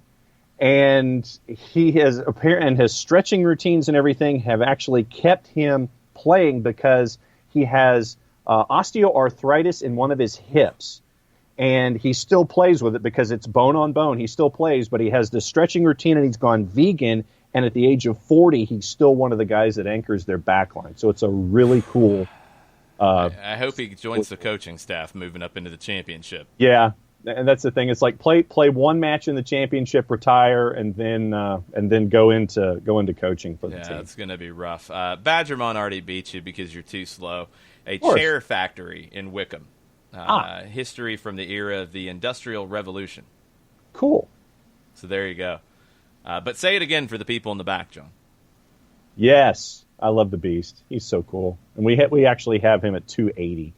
Not the 225 that he was registered at. when you spit your beer out yesterday on SDH. I did not spit the beer out. I almost did. I didn't. We're that close. And like I said, I was waiting for you. I didn't know if I should go ahead and say it or wait until you were finished taking the sip because I didn't want you to destroy the equipment, which I know is very valuable. Yeah, we don't want that. That would be bad. But, yep, the Wickham Wanderers playing into the championship. And I think that as much as I am attached with trusts to other teams in the divisions, I think that how many now? Like 12? Yeah, I wish. I don't have that kind of money. 5? 4? 4. It was one per division. That's changed now, though. Yes, it has. I didn't quite have that. I was thinking when I did it, I'd have one team in each of the 4 divisions, and then Pro Rel got in the way. Member of the Swans Trust, the Colonel and El Mataflow are part and parcel of that with me for Swansea. I joined them when they were in the Prem, and then all of a sudden, they got relegated because they didn't want to stay with Michael Laudrup as their head coach, and that's a very sore subject for me, and I could go for a while on that. But the front office just completely screwed the pooch on that. Then it was AFC Wimbledon because they were in League 2 at the time. And I have my, actually, I have it right here. The boss put it on the wall next to the desk. So right there it is. There's my AFC Wimbledon. There it is. Very nice. Shows you proof that I'm a member of the Supporters Trust there. I'll put that down because I can't put it up during the show because I'd probably break things. Yeah, don't do that. Portsmouth, as they were fighting bankruptcy and administration, joined their trust as well, and they were in they were in the championship at the time. And then Scunthorpe United, they were in League 1 at the time. And so they're not where they are now, but those are the 4, but probably will be getting more Wickham Wanderers stuff and having it here in Office HD because I have a scarf off camera to my left. Go Wickham. Go Chair Bulls. Good stuff. And now you know that it's all from a chair factory in Wickham. Chair factory, yes. NWSL. So much for roster rotation, huh? For one team. I mean, for one team. Because they don't care. They're just here to beat everybody and burn the boats, as many baby. Goals as possible. North Carolina Courage won 2-0 over Sky Blue last night. Rain and Portland finished in that scoreless draw earlier. That means in your quarterfinals, it's the Courage and Portland. We've seen that match in this tournament, and it didn't go so well for Portland. We'll see if they can do anything differently in the quarterfinal. That's the first game on the 17th. How mad would you be if you were Paul Riley? And if you're the number 1 seed, you get the first game, and it's the day game. It's the morning match in Utah. It's just another reason for Paul Riley to be mad. He stays mad. That's why they're good. Yeah, I saw that and I'm like, yeah, he is not going to enjoy that, and it's We have also seen Houston and Utah face off in this tournament, and it was the 3-3 madness, and that's your second game on Friday night at 10 o'clock. Yep. That is a must-watch. And then Washington and Sky Blue on Saturday at 12:30, and then Rain and Chicago on Saturday night at 10 o'clock. North Carolina, they're your favorite. I mean, there's just no question. Can Houston redeem itself? Because they had me, then they lost me, and Houston and Utah is just a toss-up. That's the 4-5 game. Washington is the number 2. They get Sky Blue, who has found themselves a little bit, and they did pretty well against the Courage. Talent-wise, it's a whole different conversation, so it's a tough matchup for them. Could they upset Washington? Yeah, they could. I think Washington's got enough to get through that, though. And Rain in Chicago, it's a toss-up. It's the 3-6, and it's a toss-up to me. I mean, I feel pretty good about the Courage and Washington getting forward. Beyond that, you could tell me any combination of the others get through, because I have no way to predict Houston, Utah, and Rain in Chicago. Yeah, I'm right there with you. I think Chicago's better than OL Reign. Talent-wise, yes. I think they're better. Yes. They haven't really displayed it in this tournament consistently, but I think they're a more talented team. Houston and Utah, I worry about Houston from a mental perspective because they haven't been the same team for a while. Right. Utah's been up and down. So, maybe that game at home, maybe Utah rallies. I kind of feel like Utah's the better team, but Houston has shown us that they can play with Utah. I just don't know if they're going to win this one. I want to see what they adjust to, because Houston and Utah had that crazy one where Utah came back after a 3-1 lead for Houston, 3-3 draw. What do they do differently in a knockout match? And that's what we have to see from those two managers. So if I said North Carolina, Utah, Washington, and Chicago would be the four that I would think would advance off the top of my head looking at those. Yeah, it's possible. Houston, Utah's a toss-up. Reign got better, but I think Chicago's the better team. And Courage and Washington should get through. I mean, you have a ranking of 1 to 8. You played 4 games. I think the ranking, the way the standings went, is pretty accurate based off what we've seen in terms of quality. And now teams have to live up to that quality. So that'll start on Friday. We'll get more prepared as we get deeper into the week for that. Looks like we'll have a cup date for you either Wednesday or closer to late on Thursday. So stay tuned. We'll work on that and have that out for you to get you ready for these matches. News from the Telegraph that's come out in the last hour. South Africa captain Janine van Wyk signs for Glasgow City in, quote, one of the biggest ever signings in Scottish women's football. 33-year-old center back, South Africa's most capped player of all time, with 170. And so now she is signing with Glasgow City, quoting Glasgow City club manager Laura Montgomery. If we're talking about players who are known across the world, Janine is in that category. Her record is incredible on and off the pitch, and what she's done for girls and women's sport in her own country, as well as in her promotion of equality. Interesting. So, her jersey is on display at the FIFA Museum next to other top female players in the world. This is the caliber of player and individual that she is. At Glasgow City, we're all about championing women and girls, and Janine very much fits into that mold. Her footballing CV is very impressive, and we are delighted she has chosen to continue her journey with our club, end quote. Kefsey noticed your NWSL shirt that you are rocking. Yes, that is correct. And it is part of a fundraiser that was put out there. And I want to get the wording right. So it was with Black and Pink National, and Black and Pink National is based in Omaha.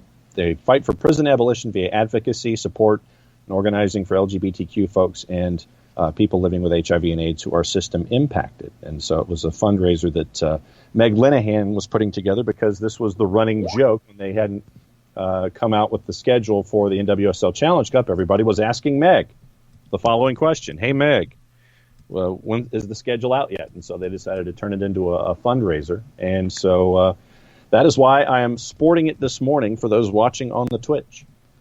Nicely done. And yes, Kefsey, I got the Herediano hat going. I did not have time to buy one when I was down there, but John took care of me and picked it up.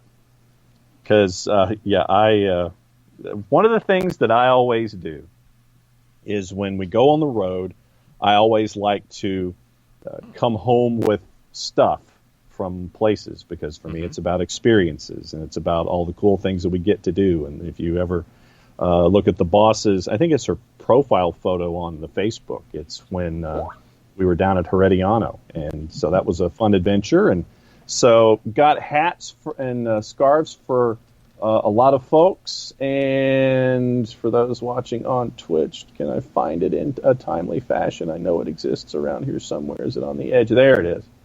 So there's the Herediano scarf right there. Mm-hmm. It's a part of the scarves. And by the way, towel racks are amazing when it comes to hosting and supporting multiple scarves like we have here in Office HD. But no, it's all about stuff, and wanted to make sure that Mike and Jason had stuff to come home with as well. So I have towel a Herediano racks, though, huh?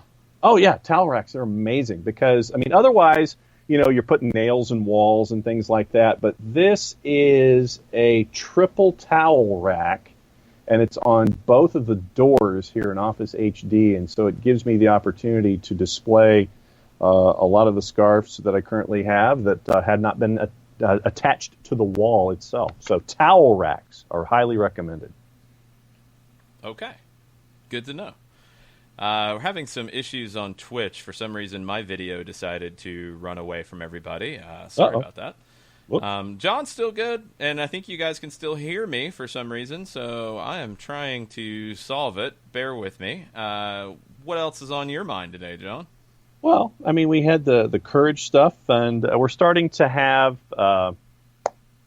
teams in USL Championship mention how they're going to handle social distancing, and it's obviously market by market when it comes to home matches. Hartford Athletic has come out with theirs.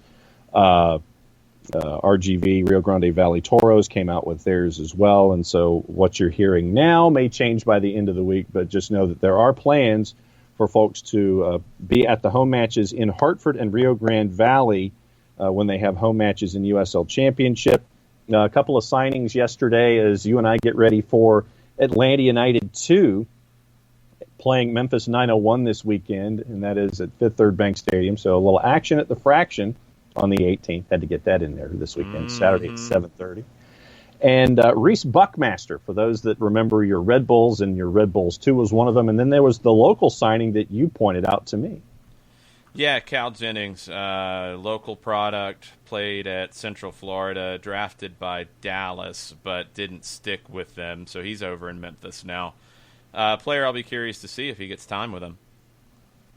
And the numbers that were posted by Memphis 901 in their release, because I've had the numbers in front of me, then I had to reset the computer. So, of course, now my computer is being its standard 13-year-old self as you're trying to get everything squared away. But, so Memphis signing the 2 players that they were getting. And it'll be interesting just to get back into the swing of things and seeing how the 2s were. And we talked a little bit about what happened with the match in Tampa with Jackson Conway, and want to see how he continues to grow this season, and the academy guys who really accounted themselves very, very well in an environment down in Tampa against an experienced side. You know that guys like Juan Tejada and Sebastian Guenzati and all the guys that we're used to seeing, and the success that is anticipated down there in Tampa out of this group.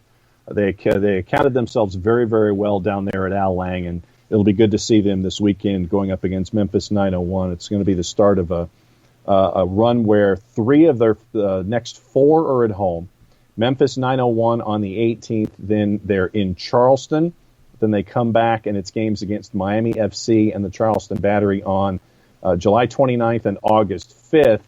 And the idea that Romario Williams is attached to 3 of the teams in this particular group, the irony that was attached to that when the group came out, and Poppy Miller and I were discussing that on Charleston Battery Weekly when the group were announced. It's like, oh, Romario Williams, you're playing there, but you've played there. So it's going to be fun. And the match last night in Oklahoma City ended up as a draw between FC Tulsa and OKC Energy, and then late night it was Sacramento and Tacoma Defiance. So things are rolling around, and they're having limited attendance in venues, and USL League One is also kicking off this weekend. Chris Ashley, we know, is excited about that, with the home match in Greenville at Legacy Early, and Richmond making their way down to Statesboro. And when we know what the attendance allowances are with social distancing and everything down in Statesboro for Tormenta hosting Richmond, we'll let you know about that as well. And don't be surprised if there's a 1v1 with Tormenta folks to get everybody online for that this weekend. All right, so I have some video. I don't know if the audio is actually going to match the video because it's multiple different components. So sorry to trip everybody out if my mouth is moving and there's no words coming out and it's all out of whack. It's not a bad old 70s movie or something. There's a lot of different things going on with attendance. You know, you mentioned it with USL, and we've seen some fans in the stands. We're hearing... Oh, it's synced. Good stuff. Thanks, Jason. It's weird in that in the NFL now it looks like conversations starting to come out about not having full capacity. Yeah. And there's an expectation that there could be a conversation coming from the Falcons tomorrow. And as Mike Conti said, I'm completely with him. I think whatever the Falcons do, Atlanta United will do. We mentioned it yesterday about FC Dallas. They have sent out the word about a schedule release reportedly going to be late in July. And the attendance will be determined on local state regulations and what's available. So if the Falcons do something, I would imagine it'd be the same for Atlanta United once we get to that point. But it's going to be different all across the league. You're going to have some markets that can't have fans. You're going to have some venues that can't have fans. You're going to have some states that won't allow fans. And you're going to have some where one part of the state you can and one part of the state you can't. We don't know. And it's going to move. And I think that's the number one thing that we're going to learn. And this tournament has showed us this with MLS is you're going to have a schedule and you're probably going to have some games that get postponed because of outbreaks, maybe within a team, maybe in an area, maybe a game that would have had fans is going to be pulled back and you're not going to have fans. And that announcement might come days before. It's going to have to be flexible. That's where we're at right now. I think everything is like that. We're seeing it with the discussion about schools and how they start and what it looks like and what the decision-making process is. Sports is going to be the same way. It has to be flexible because things will change during all this. There's just no way around it. So USL, I'm really curious to see how their plans go because it's different. They're traveling and they're not testing quite as much, and they're allowing fans in the venue. I don't think fans in the venue have any effect on the players' possibility of catching anything. They're separate, and they need to be kept completely separate. But it just adds another layer of complication to everything. So we'll see. But it's all going to be very adaptable, and now we're getting updates about the college side. In Twitch, people are talking about the SEC. I did not see the announcement yet. I mean, I know they kind of pushed everything back. Late July. Yeah, which they have to. I mean, honestly, that's the smart move for them because, again, they want everybody in the stands if they can. That's not realistic, but you want to keep that possibility open as long as you can. It is going to affect the other sports, though, and women's soccer is a prime example of that. What does that mean if you don't make a decision on things until late July? These seasons would start in August. What do they do? And we don't know. So I don't know. I think the SEC on their non-revenue sports, non-revenue generating sports, are going to have to go to conference-only play. Yeah. Yeah, there's just no other way around it. That buys you more time. With football, as we've already heard, Georgia doesn't want to give up the game with Georgia Tech. And should they? I mean, when you're looking at travel being part of the issue, well, you're going to be on a bus, so you don't have that factored in. You could travel the day of the game if you needed to. There's nothing restrictive about that, but it's not a conference game. So what do you want to do about those? This is all complicated, and you're going to have a lot of strange decisions made, and in some cases you're going to have a lot of bad decisions made. And more importantly, I think they're going to have to wait to make some decisions in some cases. So I'm really fascinated to see what might get said out of the Falcons tomorrow, what starts to go out to their season ticket holders, because that will affect Atlanta United. And then long-term, do we get a schedule by the end of this month from MLS? Or do they try to wait a little bit longer to see what it looks like? Because you want as many games with as many fans as you can have in the venue as possible. From a financial standpoint, it's very, very important. Does that mean you might need to take a little bit of a break after the tournament and wait and maybe play less total games but more with fans? I don't know. Are you better to play some games even behind closed doors but travel but have them on TV and make good with your sponsors? I don't know. I don't know where the equation fits, but it's a complicated puzzle. You mentioned college football, SEC, ACC, Big 12. Those are the three right now that have held off. with making any kind of announcement, conference only, and all that. There's also with the ACC the variant of Notre Dame that is a part of all of this discussion when it comes to college football, at least. Mm-hmm. And with Notre Dame as an independent, and I'll put that in quotes because they are not a full member of the ACC, but they're tied. Right. There's a discussion with Notre Dame if they end up with conference only, then those conference only games and Notre Dame ends up being a part of that to fulfill their schedule and all that kind of stuff. So there are a lot of variables that we all have to look at. The networks, if you've seen the television commercials, networks are running their promos, promoting start dates for the National Football League and their schedules, and they're going full bore with all of that. Right now, I'm just looking at things almost in a 2-week window, whether we're looking at professional, college, or high school. I'm taking things 2 weeks at a time, and that puts me at the end of July, whether we're looking at the end of training, workouts, schedules, all this kind of stuff, and then adjusting it as we go. But there are a lot of variables that are going to happen between now and when we think things are supposed to happen. So biggest thing is just for everybody just to understand and be flexible when it comes to all of the ideas that are going to be out there. I'm going to push back on one thing you said. Sure. I don't think there's any 2-week window about the NFL. The National Football League's going to play this year. Oh, yeah. No question.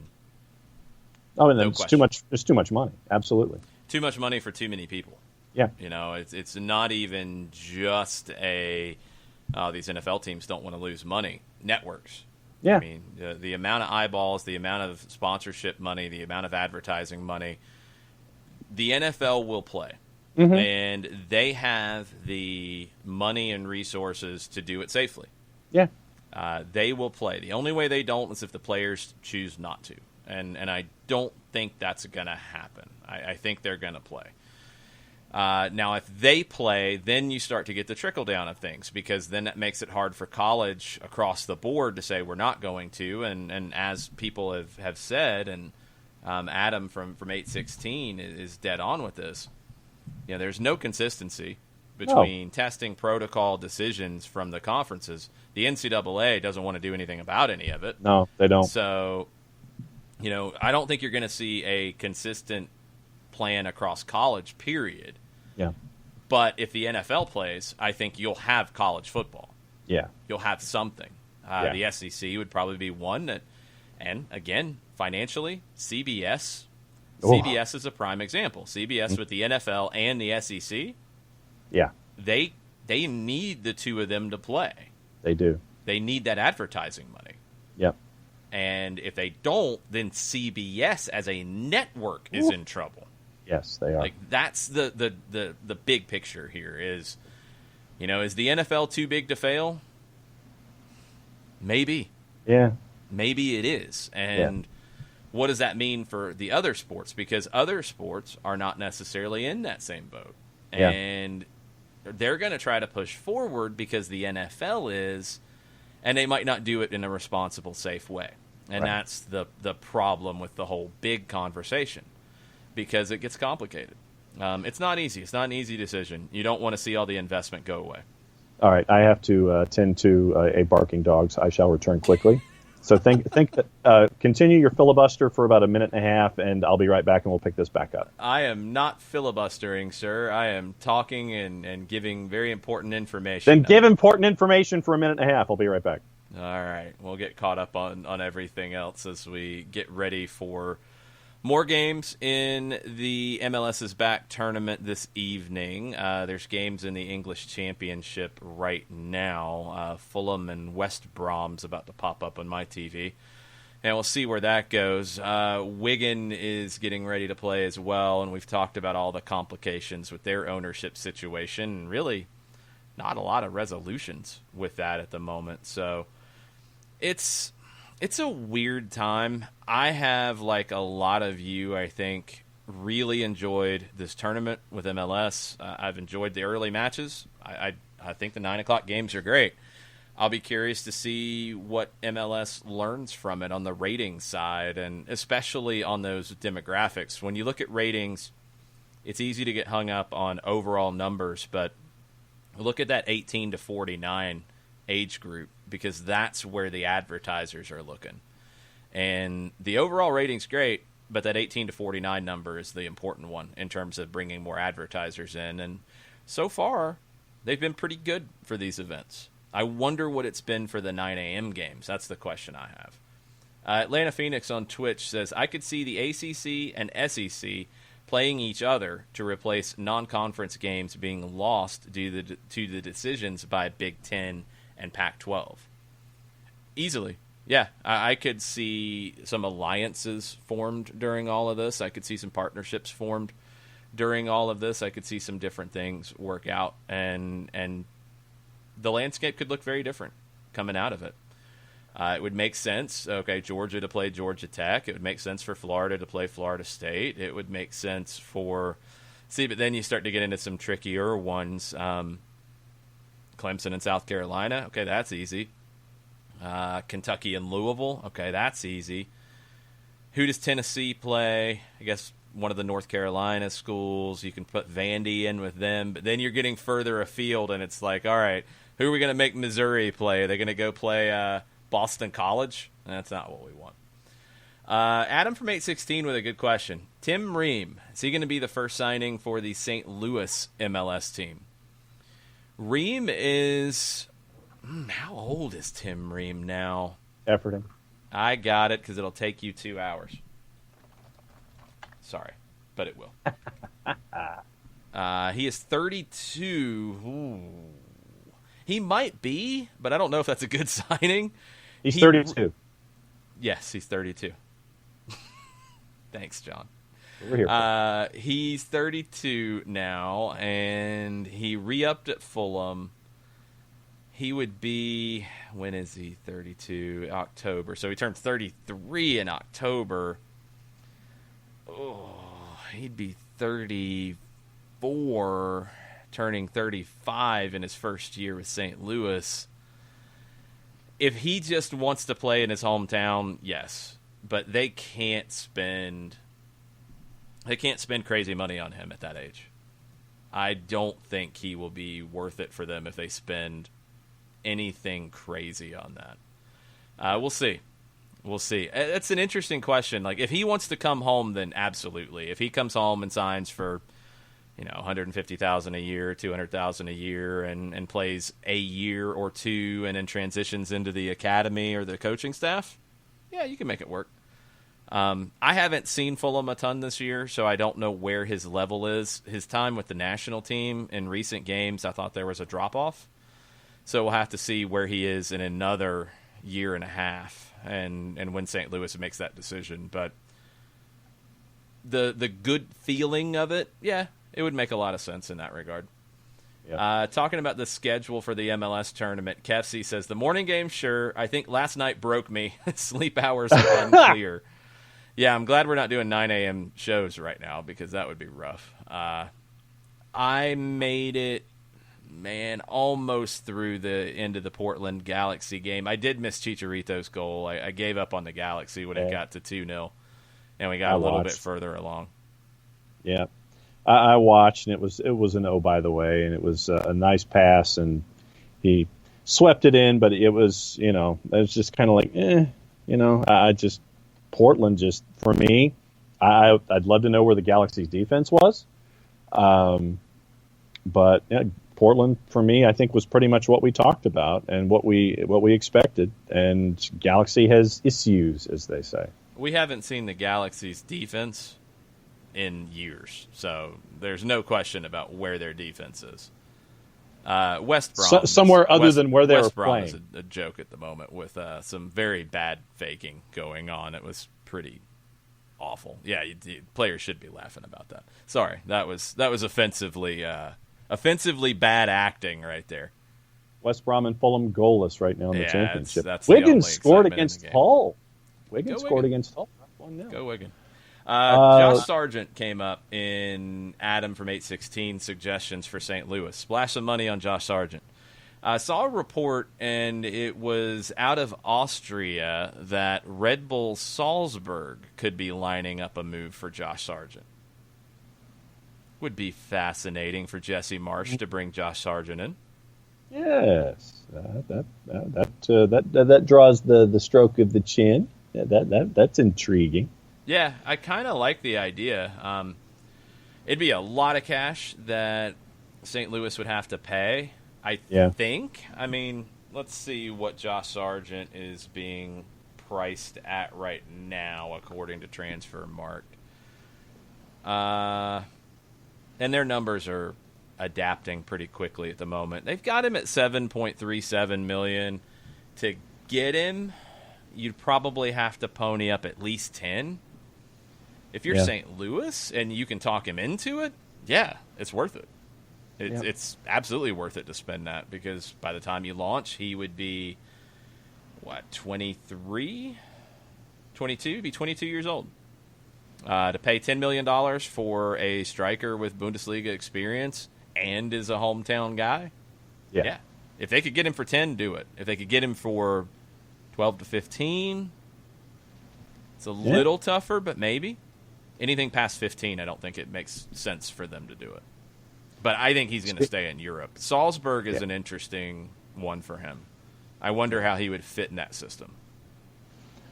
Ricky Ricardo, you mentioned youngins. Ricky Ricardo says, did you catch Andrew Carlton's performance over the weekend? I caught the highlight reel of all of his actions in the game, and he looked good. He looked very good. He needs to be playing in that environment. He needs to be playing consistently and have expectations on him to be the creative hub. Great ball on the goal. Great ball on the goal. So that's what you want from him. I thought he looked good. What I saw looked good. I'll have to keep peeking in on Indy 11 and look at some of the work off the ball. On the ball, Andrew is a player. It's everything else that you want to see a little bit more from him. And he just needs to play to get there. So the loan makes a lot of sense. It's the right move for him. Bernd Dursberger on Sargent said, wow, Sargent would have to run a lot more for Red Bull Salzburg than he did this season for Bremen. He didn't seem fully fit for most of the year. That was kind of where my head was, is would he fit with a Salzburg? And why would Marsch be looking to go get him? Or is it just Red Bull as an organization thinking, all right, we can bring him in at a good price, it'd be a good buy, we can develop him and move him on? I don't know. I don't know how it would work. I'm not sure about that. For me, when I watched Werder Bremen this year, I don't know if phrasing it that he didn't seem engaged. He seemed lost at times. He seemed out of place at times when they were trying to do things offensively, and it just raised a lot of questions for me when I was watching Sargent this year in a situation where you would hope that he would, flourish and grow and gain valuable experience. It just seemed like he was just out there, and it was almost at times it was like the guys were playing keep away on the playground with him offensively. They were passing to other guys, and Sargent's kind of running, trying to be active in the play, and they weren't playing their reindeer games with him. It was just very odd. They weren't playing their reindeer games with him? Yeah, he was Rudolph, and the other reindeer were just kind of like doing their thing, and they weren't integrating Josh into the offense. And it was just kind of like, okay, he's just kind of running around out there, and he's running around a little bit, going from place to place, and he's not touching the ball here, and they're going that way, and Josh is running a little bit more, and they're still not passing to him, and so it was just a very odd dynamic watching Werder Bremen this year. Now I hit the rim, it's boom, click and go back this way, boom, here, click and go that way. I have no idea what just happened. Rodman talking the geometry of rebounds was one of the most interesting aspects of The Last Dance outside of everything else. Hey, you get the guy a Subway tuna sandwich and what was it? Some chamomile tea. He was supposed to he said, tell you what, I'll give you like 30 minutes. And he said, can I get a Subway tuna sandwich and some chamomile tea? They went and got that for him. He sat down for almost 3 hours to do the interviews for Last Dance. Chamomile tea relaxes you. So, yeah, absolutely. But, yeah, him talking about the geometry of how he rebounded, it was amazing to me, that insight, about how much thought that he put into it. Rodman's a smart guy. Weird guy, but smart guy. Yes. Games tonight in MLS. New York City and Orlando. It's the 8 o'clock match. Orlando is the underdog. New York City is the favorite. New York City a little desperate coming in because of the loss to Philadelphia in Game 1. They have not been very good going forward this season. And I don't get it. Eber's a great player up top. Castellanos is an emerging talent. Tajori Shradi can score goals for you. What is this team going to look like without Maxi Morales? That's going to hurt them. Maybe Jesus Medina comes into the lineup for him. Backline is good with Matarrita, Callan, Sands, Tennerholm. No problems there. Matriza is questionable according to the injury report. Gideon Zalalem is also questionable with a knee injury or on the injury report. So the projected lineup would have Ring, Keaton Parks, Jesus Medina in the midfield, Eber, Castellanos, and Tajori Shradi up top. That's good enough to get goals against this Orlando team. Orlando, though, I thought looked really good in moments against Miami. Also looked shaky in moments, and it was very much like within the flow of the game. It'd be up and down. They've got to capitalize on their good moments because they're not going to control a game. Yeah. New York City can control a match.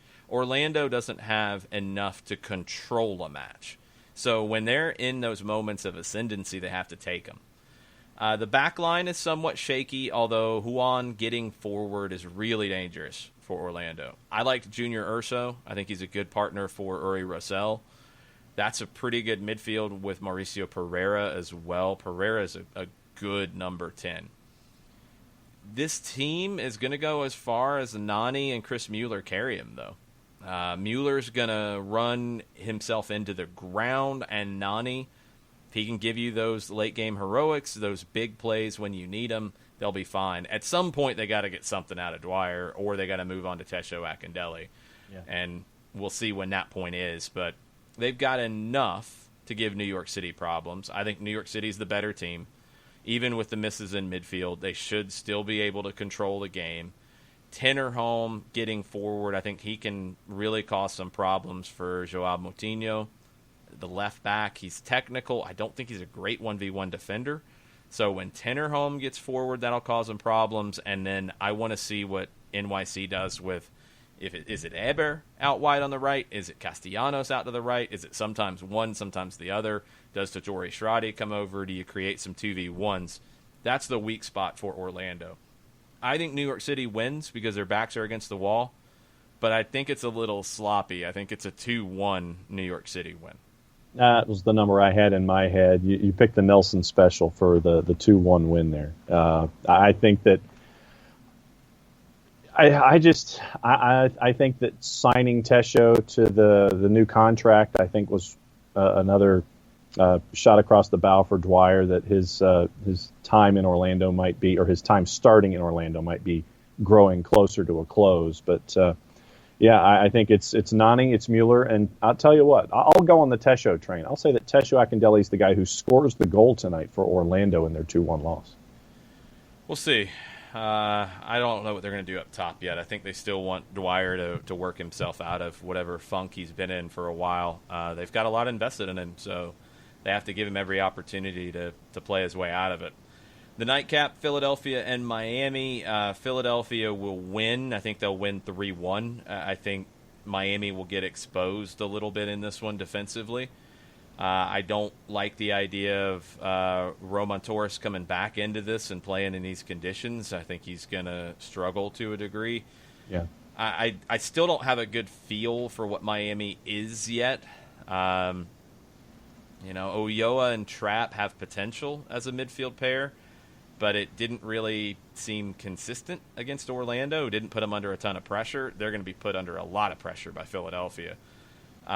If Miami can get out wide, and if Pellegrini can be better in this one, if Morgan can be better in the run of play, because you're not going to get anything from Sweat and Nealis getting forward. That's not their game. They're not, rampaging outside backs contributing to the attack in a big way. Sweat a little bit, but it's got to come from Pellegrini. It's got to come from Morgan.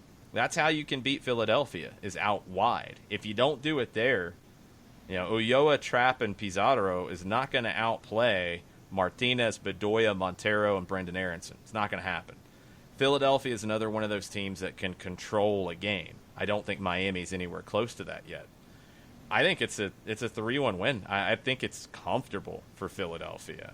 They might not concede, but I'll give Miami some credit for something. If it's a moment of magic from Pizarro or a free kick from Morgan, I just think Philadelphia is so much better. And I think they get an early goal, and I think they're just coasting in this one. Yeah, I don't think they concede. I'll go 2-0, and the line hasn't budged all that much on Philadelphia. Odds Portal Composite has them at plus 135. Man, I don't have any kind of accounts with any of these people, but I'm getting tempted. Philadelphia is being disrespected. Do our friends at Prize Picks have anything tied to this particular match that you could take advantage You're of? picking individual people. That's a different conversation. But the highest is at plus 143, and the average is at plus 134 for Philadelphia to win. The highest number for Inter Miami to win is at plus 196. Their average is at plus 180. Yeah, Prize Picks is really difficult right now because the individuals are tough to predict in these moments. I mean, Kasper Shabilko's a 5, a goal, and you're going to get that. Eber's a 5, Mueller's a 4, Lewis Morgan's a 2.5. It's a crapshoot because guys aren't necessarily starting every match because of the quick turnarounds, so that takes them out of your pick. Individual performances have been up and down. I think in the Philadelphia Miami case, it's not about individual performances. It's about Philadelphia being a better team. Yeah. Sergio Santos is still listed as questionable, an upper leg strain. Andrew Wooten is also questionable. He would be another option up top. Machia and Galena would be another option listed as questionable. So we could see Ilsinho start again, which would limit the press a little bit, but doesn't matter. Philadelphia should win big, in my opinion. We'll finish with some stuff on Twitch and on Twitter. So last call for questions and comments. Adam from 816 about Josh Sargent. Sadly, still behind Zardes. Respect for Jossie Zardes, though. Strikers get paid to score, and he's done that. Jossie Zardes gets just criticized all the time, and it's so unfair. He is a good number 9. He's a great number 9 in MLS. He is a good international number 9. If Josie Altidore is fit, Josie is a better starter. If Josie's not 100%, I'll take Jossie. Sargent hasn't put himself into that conversation yet. Sargent is not a better option for the U.S. men's national team than Jossie Zardes right now. He might turn into it. I think he has the potential to. He's not right now. And you don't start national team games that matter based off potential. You have to be really careful with that. And Cassie with a good point. Zelarayan's making Jossie look good. You can carry that confidence into the national team because when you have a player like Christian Pulisic, he can set up Jossie Zardes. You've got others who can set up Jossie Zardes. So right now, I mean, if you had a competitive game tomorrow, if you had a World Cup qualifier tomorrow, Jossie Zardes is your starter. Yeah. And that's not a bad thing. He's performing. He deserves that opportunity. Bernd Dursberger on Sargent says he seems like a good, smart player, but his fitness was not at Red Bull's level. Not sure he fits too well on a pressing team. He should go to Leverkusen. They need a striker, and he is technical enough for their style. That's another big element here that I think American players sometimes get into weird spots where, okay, you're at Werder Bremen, you get the opportunity to go. That's okay. It ended up not going really, really well for Werder Bremen, but all right. Now maybe you move on. Salzburg might come in with maybe a better offer. Maybe you get more playing time there. But are you going to fit? If you don't fit, you're not going to get that playing time. If you don't fit, it's not going to help your long-term development. If you then, because you don't fit, sit on the bench, it's going to hurt you. You need to make the right decision to go to where you fit into that style. Don't talk about that enough with American players going to Europe and going to the right manager, the right fit for their game, because teams have identities. You know, you see Atlanta United players, for example, that would not play for Red Bull New York. They don't fit what the Red Bulls do. You see Red Bulls players that fit into that system that would not fit into Atlanta United's system. That's soccer. That's fine. That's good. But you don't go to a club just because they make a good offer or just because they make a good financial offer. You go because it has to be the right place for your career. Freddie Adu is a prime example of that. There's a whole bunch of other ones. Landon Donovan made the right decision by not sticking in a situation that wasn't a good fit for him. He came back to play in MLS, and he was a better player for it. Everybody has their own individual needs as a player, and you have to serve those. And if Salzburg comes in with more money, but somebody like Leverkusen, where you're not guaranteed as much time, but you're a better fit, you need to go to that team because that's going to help you become a better player in the long run. Sargent needs to play. That's number one, and he needs to play in the right system for him. I'm leaning with Bern, even though I didn't watch a ton of Werder Bremen, so I don't know if Sargent is, maybe there's something there that I'm not seeing, but he doesn't feel like a Red Bull player to me. Yeah, and like I said, in the time that he was on the pitch, and I watched more Bundesliga this year than I have in any year, but he just seemed out there and not a part of the offensive process, really. So we know that's a what different conversation. Like, yeah, you know, clicking with the players around you. That's a different conversation. Red Bull, it's a very specific conversation. It's not about him not getting passes at Bremen. It's, do you have the legs to do what Red Bull is going to ask you to do? Does that suit your style? Are you a transition player? If you're a technical player, and I think Sargent is a very technical player, Red Bull teams might not be the best fit for you because you're not being asked to hold the ball or do this or that. You're being asked to go 100%, go vertical, straight lines. Might not be the best fit for him. Yeah. On Twitter, a couple things. Tafka says an 11 a.m. Eastern kick for regular season matches would be awesome, even for a guy who has to drive 3 hours to get to Atlanta. Haha, I think it would fit nicely into people's Saturday and Sunday schedules. I have liked the random 12:30, 1 o'clock kicks where we have them occasionally. If we had an 11 o'clock kick and they thought that would pull a better TV rating instead of 12:30, yeah, 100%. I'd be fine with that. Every market's different. I mean, if you're doing that in the heat of the day, not a good idea. If you're doing that at a time in the season later or earlier, okay, cool. But you also have to then be in, I think, communication with your local soccer organizations because that's going to be at a time where they play. That's why night games can generally be better because you should get kids and families who play in the morning, play in the early afternoon, come to the game or watch the game. So you want to figure that out, and you want to find the balance between the two and find a way to make it as impactful as possible. But I do think they should explore it. I do think they should explore more random kind of game days. We're seeing Liga MX, for example. They're going to have their matches spread out from Thursday night, Friday night, Saturday night, Sunday afternoon, because they have a Sunday noon kickoff. That's a traditional one for them. Sunday night, Monday. I don't think they do a Tuesday. I think they're looking at the second division playing Tuesday, Wednesday, and Thursday to match up for it. And they're doing all that for TV. MLS should look at the same. I've said Friday night would be a prime example for a good night for games. I know in the South high school football, but the amount of effect of high school football crowd and the MLS crowd, there's not a ton of crossover there. Right. If it's better for everything else and it's better for TV, I think you take it because you could own Friday nights. Yep. I think you could do really well with that. I think you could look at 11 a.m. games. I think you could look at Tuesday games. I think you could look at Thursday games. But explore what works for TV, and what worked for TV last year is going to work differently for TV going forward.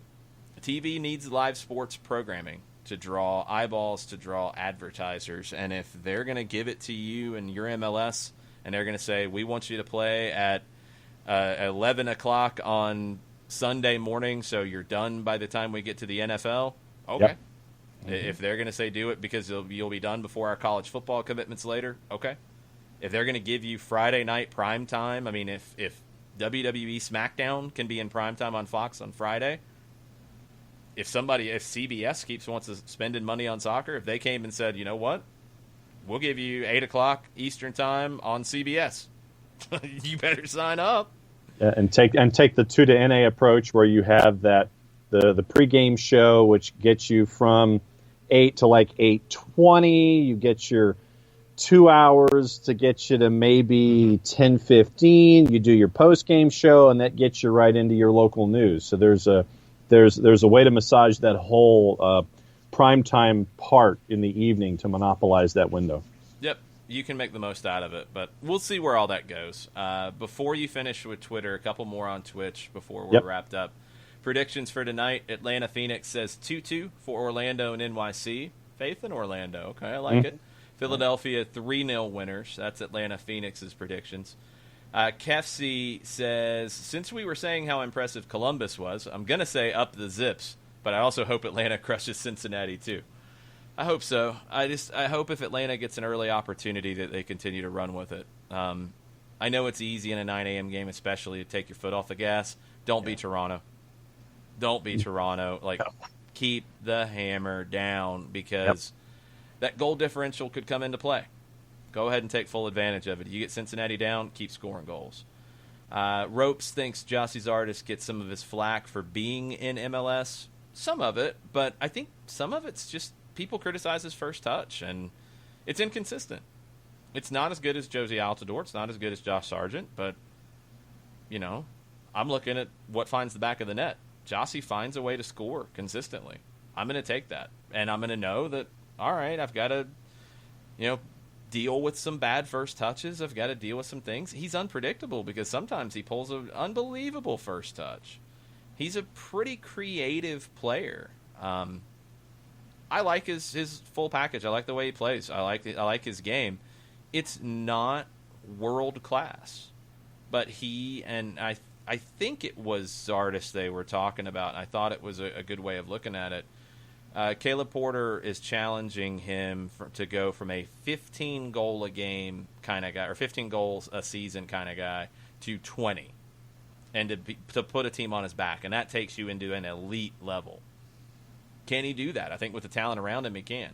He has to be better, but he's also going to get fed more by that talent around him. So I'm fascinated to see that, and I think for whatever reason for the U.S. men's national team, and it's the same on the women's too, I think we've always had this idea that you just pick the best players, that's it, club form doesn't matter.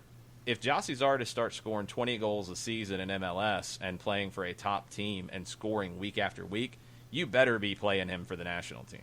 Mm-hmm. It's not about what club you're on or what your CV looks like. It's about your form. Yeah. And he's a guy that Berhalter would know, and he knows well.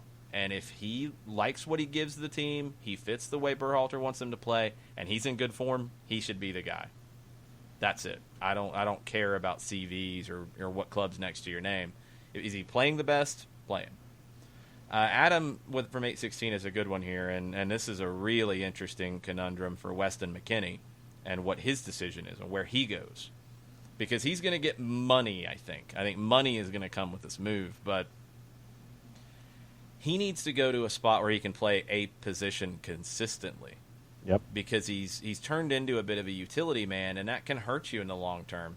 He needs to play, I think, as a number 8 consistently. I think that's where we get the best out of him. It's hard to tell because we've seen him as a center back, we've seen him as a 6, we've seen him as a 10, we've seen him out wide, we've seen him as an outside back.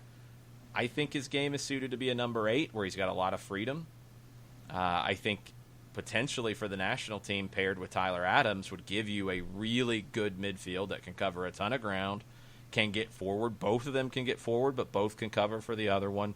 I'd like to see him play at the club level in a role like that, where he is an 8, a box-to-box. So let's see where he ends up. And I hope he doesn't just chase money. He needs to play. He needs to be a first name on the team sheet and play in a position consistently. Burned with the bonus. I thought I had seen this as well about Werder Bremen's manager specifically criticizing Josh Sargent's fitness. You don't have the fitness, you're not going to play in a Red Bull system. So that's a huge question mark about him going to Red Bull Salzburg.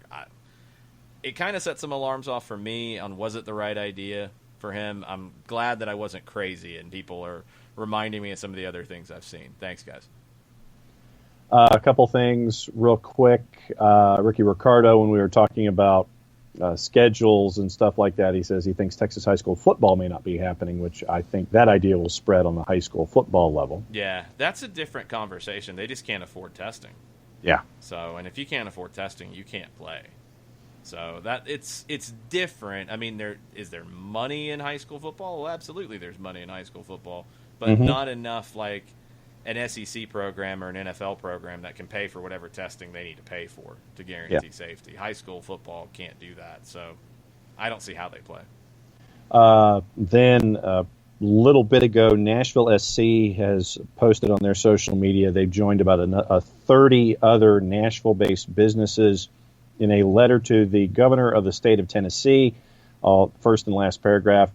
We, the businesses listed below, wish to applaud you and the State Capitol Commission for taking an important first step towards the removal of the bust of Confederate General Nathan Bedford Forrest from the Tennessee State Capitol building. Last paragraph. We strongly urge the Tennessee Historical Commission to vote for the prompt removal of the Forrest bust from the Tennessee State Capitol building and ask all Tennessee policymakers to consider additional avenues to recognize wrongs against the black community and make racial justice a priority. And so Nashville SC says we're taking a stand. Nathan Bedford Forrest has no place in our state capitol building, and they were part of the letter to the governor. Good. And also on the board out of Birmingham, additional socially distanced seating has been made available for their opening game against Memphis 901 tomorrow night.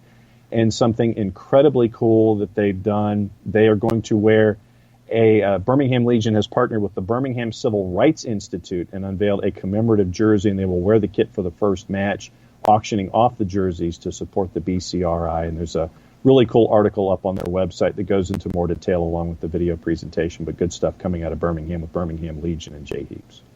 Lots of stuff the rest of the day. We've got USL, we'll see what else comes out of USL. We've got MLS tonight, 2 big games in the Eastern Conference, 8 and 10. Don't think we're going to do anything like watch-along style, but we'll be on social media. So as you guys watch, chime in at Longshoot, at OSG Nelson. Follow John so he gets his whatever's going on. So I can, I swear, I think there's a ratio of like 2.1 to 1, and I have followed 5,000 folks that are listeners and businesses and teams and coaches and all that kind of stuff.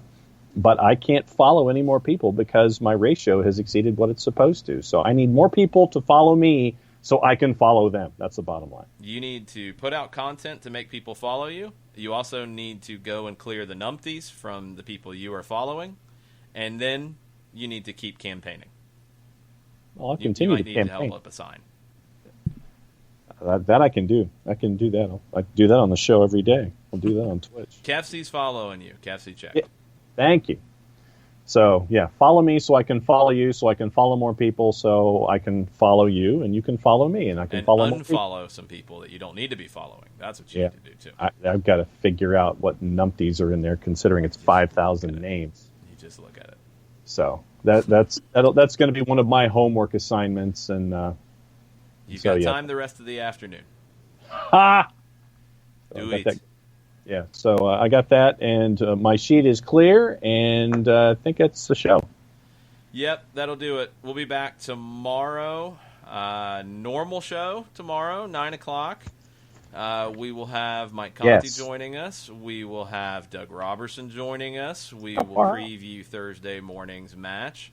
But it will be a normal 9 to 11-ish show tomorrow, so that's going to be weird. But that's where we're at because this week is weird. But that's what it'll look like so far. So stay in contact with us with the games tonight. We'll be back in the morning. Mucha plata, y'all. Mucha plata, y'all.